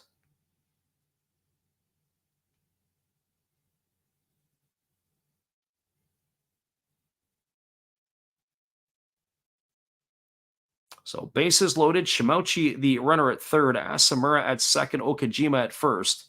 Here's the 1-1 pitch.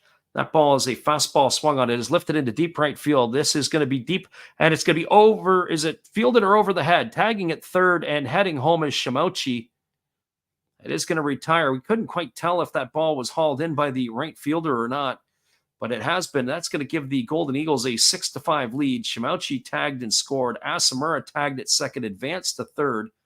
Okajima is going to stay at first base. So Tatsumi does his job as he sacrifices a run home. He gets high fives all around. That is going to bring up Daichi Suzuki to the plate here with runners on the corners and 1 gone. It was a ball was hit a long ways. And it looked like that Tatsumi, all he did was throw his hand out at the ball at it. It looked like a one-handed swing. And he took that one for a good old-fashioned ride. One would have to think that it's going to be Yuki Matsui to come on in relief here shortly. I try to close this one out, but it's never easy there. So you got to think that the Eagles want to get themselves a few more runs. 6-5 Golden Eagles over the Buffaloes here in the bottom of the 8th inning, and Okajima is coming out of the game as he's going to get a runner for him. We'll see who they have. It looks like it is Tanaka in to run.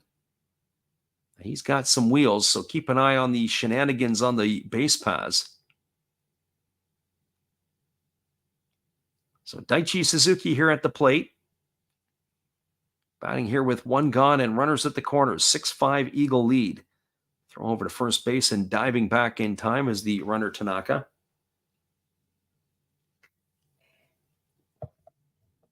Thanks for staying with us for the bonus coverage here as the Eagles and the Buffaloes battling it out. Tohoku here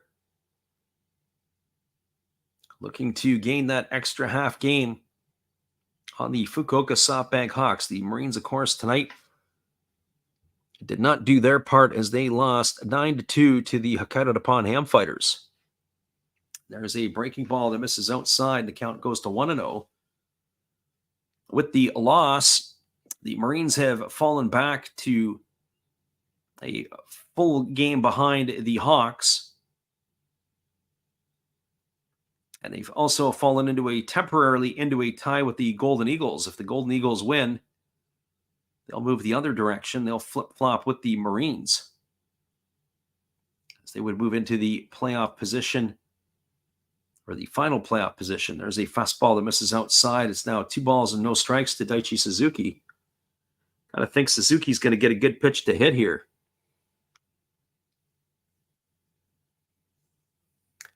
Eagles looking for some insurance on this 6-5 lead. Crowd is in pretty good spirits, of course, in this one now.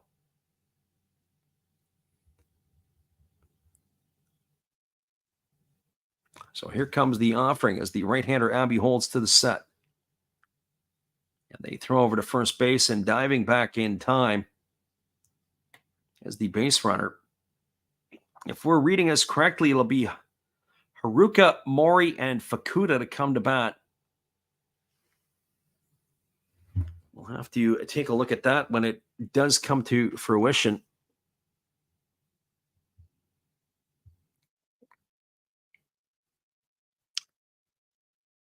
So here comes the offering from the right-hander Abby, who holds to the set, delivers. It's a fastball swung on in line, foul down the right field line. Oh, he didn't miss that by much. 2 balls and 1 strike to Daichi Suzuki.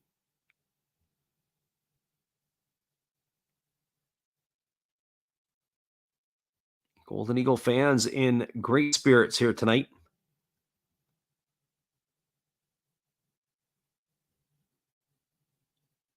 Again, 2 balls and 1 strike to Suzuki. As we said, we're giving you the call on this until the end of this one. He waits here on the offering from Abby. 2 balls, 1 strike. 1 gone here in the bottom of the 8th. Breaking ball misses down, and the count now goes to 3-1.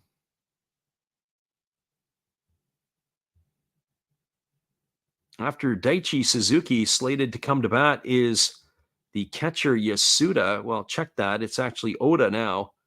Yasuda had begun the ball game. He was replaced by Abby, who had pinch hit for him, and then Oda had come in. So that is where it stands for the Golden Eagles. It'll be Oda and Murray Biashi to follow here if Suzuki can reach successfully. Here's the 3-1. Fastball misses outside. It's ball 4. That's going to load the bases. 25 pitches for the right-hander Abby here.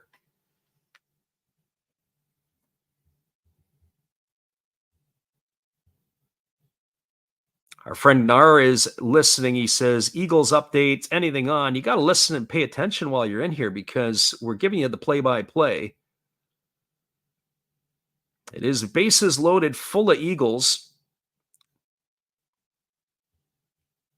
And so we have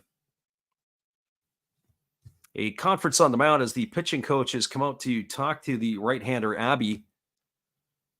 Only 1 gone here in the 8th inning. The Eagles have already punched 2 across. They've taken a 6-5 lead. And coming up to bat is going to be the catcher Oda. Oda does not have a plate appearance in this game. It was Yasuda who started. He was 0 for 2. Toshiki Abe came in to pinch hit for him, and he struck out. So this will be Oda's first at bat of the evening. We'll see how this plays out here. Unless they're going to run something else in for him. But no, it is Oda here to hit.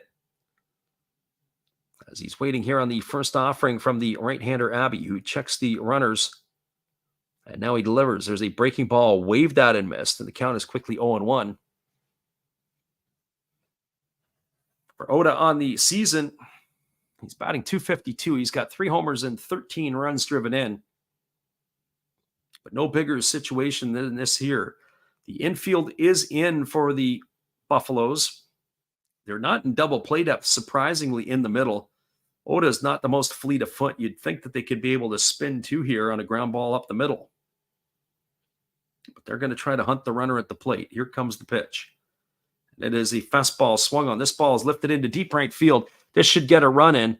Moving back and making the catch is the right fielder for the Buffaloes. Tagging at third and scoring is Asamura.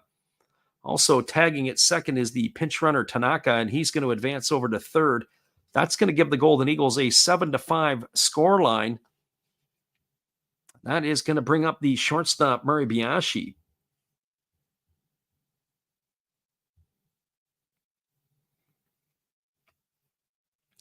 Well, for Murray Biashi, as he strides to the plate with runners now on the corners, he's 1 for 3 tonight. He's also scored a run. He has singled, he has flown to right, and he has struck out. He's hitting in the 9 spot. It'll be Hiroto Kobakata who waits his turn on deck.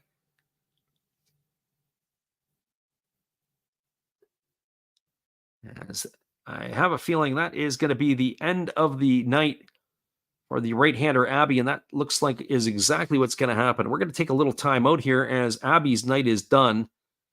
Can't get off the mound quick enough. It looks like it is Yuki Utagawa who is coming on in relief. Maybe a little too late here for the Buffaloes. We'll be back here in just a moment after he completes his warm-up tosses. Hang tight, everybody. We're giving you bonus coverage of the Eagles and the Buffaloes. We'll be right back in just a few.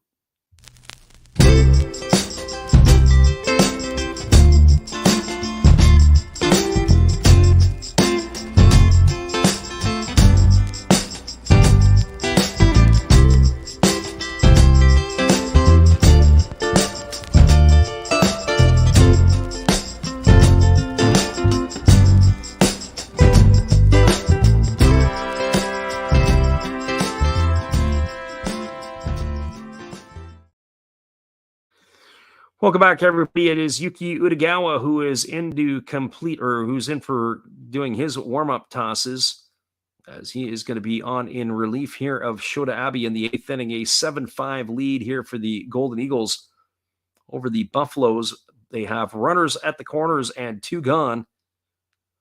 And it is slated to combat the shortstop Murray Biashi. So we'll see how this is going to play out here in just a couple moments. Just a note on our programming for tomorrow. Don't forget, if you're new to the channel, bookmark the website. Hit the notification bell if you want to get notifications of when we are going live.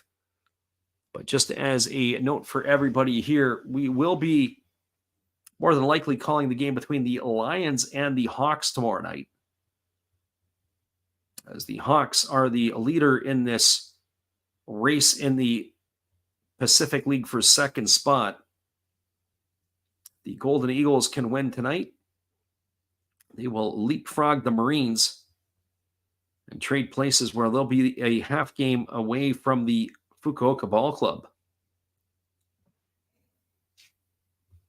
So the win here tonight, if they can pull it off, gives them some good positioning. And of course, the loss, unfortunately, tonight for those who follow the Chiba Lotte Marines puts them behind the 8 ball. So runners at the corners as Utagawa ready to go. Murray Biashi at the plate. And here comes the first pitch. Fastball swung on, chopped softly over to third. And it is bobbled and it is booted by the third baseman of the Buffaloes. And that is going to get an 8th run in. Oh boy, that was absolutely ugly. Anything that can go wrong seems to be going right now wrong for the Buffaloes in the half of this inning. And that was the third baseman, Osato, just got gobbled up on that one. He is one of those youngsters who we don't know a whole lot about. This is only his 5th game in the NPB. But he was absolutely gobbled up on that one. So that's going to put runners at first and second. 8-5 scoreline now for the Golden Eagles. It brings up the top of the order. That's Hiroto Kobakata. Well, Kobakata tonight, he's been on base 3 times. There's a fastball that misses inside, and the count is 1-0. Kobakata, he's got himself a couple of singles. He's also drawn a walk and struck out. I think 258 on the year with 5 homers and 36 RBIs is the left-handed hitting. I guess we would call him utility type of player. I'm not sure. Didn't look to see where they have him playing tonight. Here's the pitch. Fastball swung on and missed. They've got Kobakata playing third base tonight. He's been all over the infield this year except for first base. Second, short, and third. We've seen him in left field and in center. More recently, he has been playing second base when we've tuned into the Golden Eagle games. So here comes the 1-1 pitch from Utagawa. He checks the runner at second, delivers. It's a fastball swung on. This ball's lined past the diving second baseman. Here comes the throw to the plate, and it is cut off. They throw to third, and diving back in time is Suzuki. And the third baseman is asking for a video replay on that one. Let's see if they're going to go and have a look at it. We're going to get a look at it at our end. Ball was cut off by Sho Gibbo, and Gibbo came up firing to third.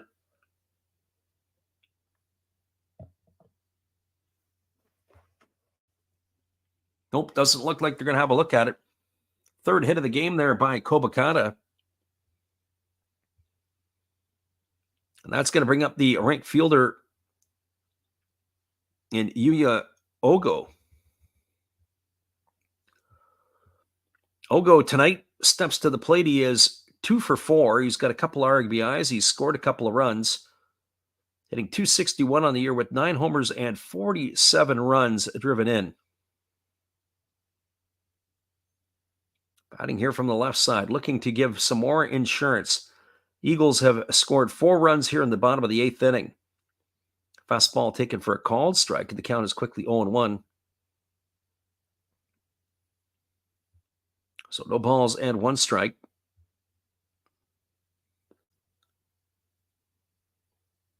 Kobakata ready to, whereas he's at first base, ready to get on the move, get on his horse when he can.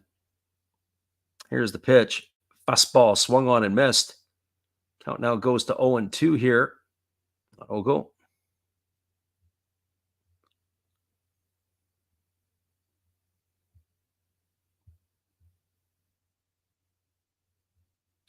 Crowd is cheering, and they're in great form here in Tohoku, as their Golden Eagles have scored 4 here in the bottom half of the 8th inning. And the 0-2 pitch is ready to go on the way. Fastball that misses up and away, and the count goes to 1-2 on Ogo.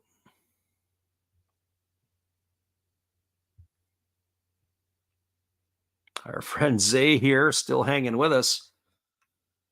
Appreciate everybody who listens live or on delay as we've given you this bonus coverage here of the Buffaloes and the Golden Eagles. We are not going to do a full-on wrap after this one.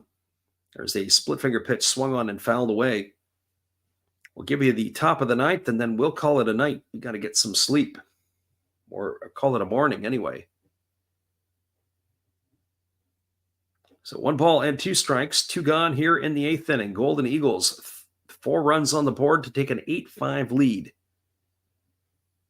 Manager Ishii is sweating a little bit there in the Tohoku dugout, but he certainly can breathe easier with this 4-1 rally here. Here's the 1-2. Breaking ball swung on. This ball is grounded into right field. This is going to be a base hit. And they are going to score another run as Suzuki scores. That is going to increase the score line to 9-5. Golden Eagles, maybe we won't call the top of the 9th because I don't want to be around to see a Buffalo comeback. But this Golden Eagle offense just firing now on all cylinders. Yuki Utagawa getting roughed up just as his predecessor Shota Abe was. Looks like we're going to have a pitching coach come out and have a conference on the mound. So a base hit here by Ogo. It's going to bring up Hiroki Shimouchi to the plate. For Shimouchi tonight, he is 1 for 2. He's got a single for 2. He's also walked twice, so he's been on base 3 times. He's already came around to score in this inning. So 5 runs on the board here for the Golden Eagles.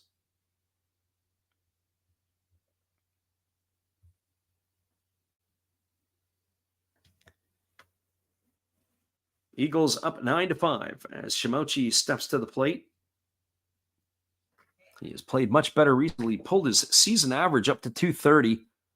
7 homers and 31 RBIs. None bigger than the walk-off homer last week that he had. There's the first pitch fastball taken for a called strike, and the count is 0-1.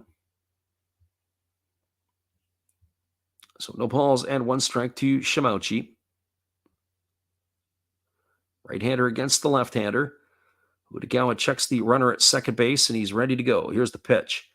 Fastball swung on. This ball is belted into deep right field. This ball is trouble. Moving back onto the track and making the catch is the right fielder for the Buffaloes, and that is going to do it. Well, everybody, I'd love to stick around to give you the bottom of the 9th inning, but the reality of it is a 5 spot on the board by the Eagles in the bottom of the 8th. It's given them a 9-5 lead. Two things are about to happen. Either you're going to see the greatest Buffalo comeback ever, or the Golden Eagles are going to close this one out for them. That was our bonus coverage for you, but we're not sticking around for the bottom of the 9th after that 5 spot. Once again, everybody, we appreciate you guys for being here. And again, we'll be on the airwaves tomorrow night, more than likely Lions and Hawks. We will post up our ball game sometime in the middle of the day. Hopefully you guys can join us with us as well. Zay, once again, and everybody else who stopped in tonight, I appreciate you guys for being here. We've got to get a little bit of rest. We'll be back on tomorrow with all the action. Have a great night, everybody, and we will catch you on the flip side. It's been another Last Raps Baseball video production. We'll see you again later.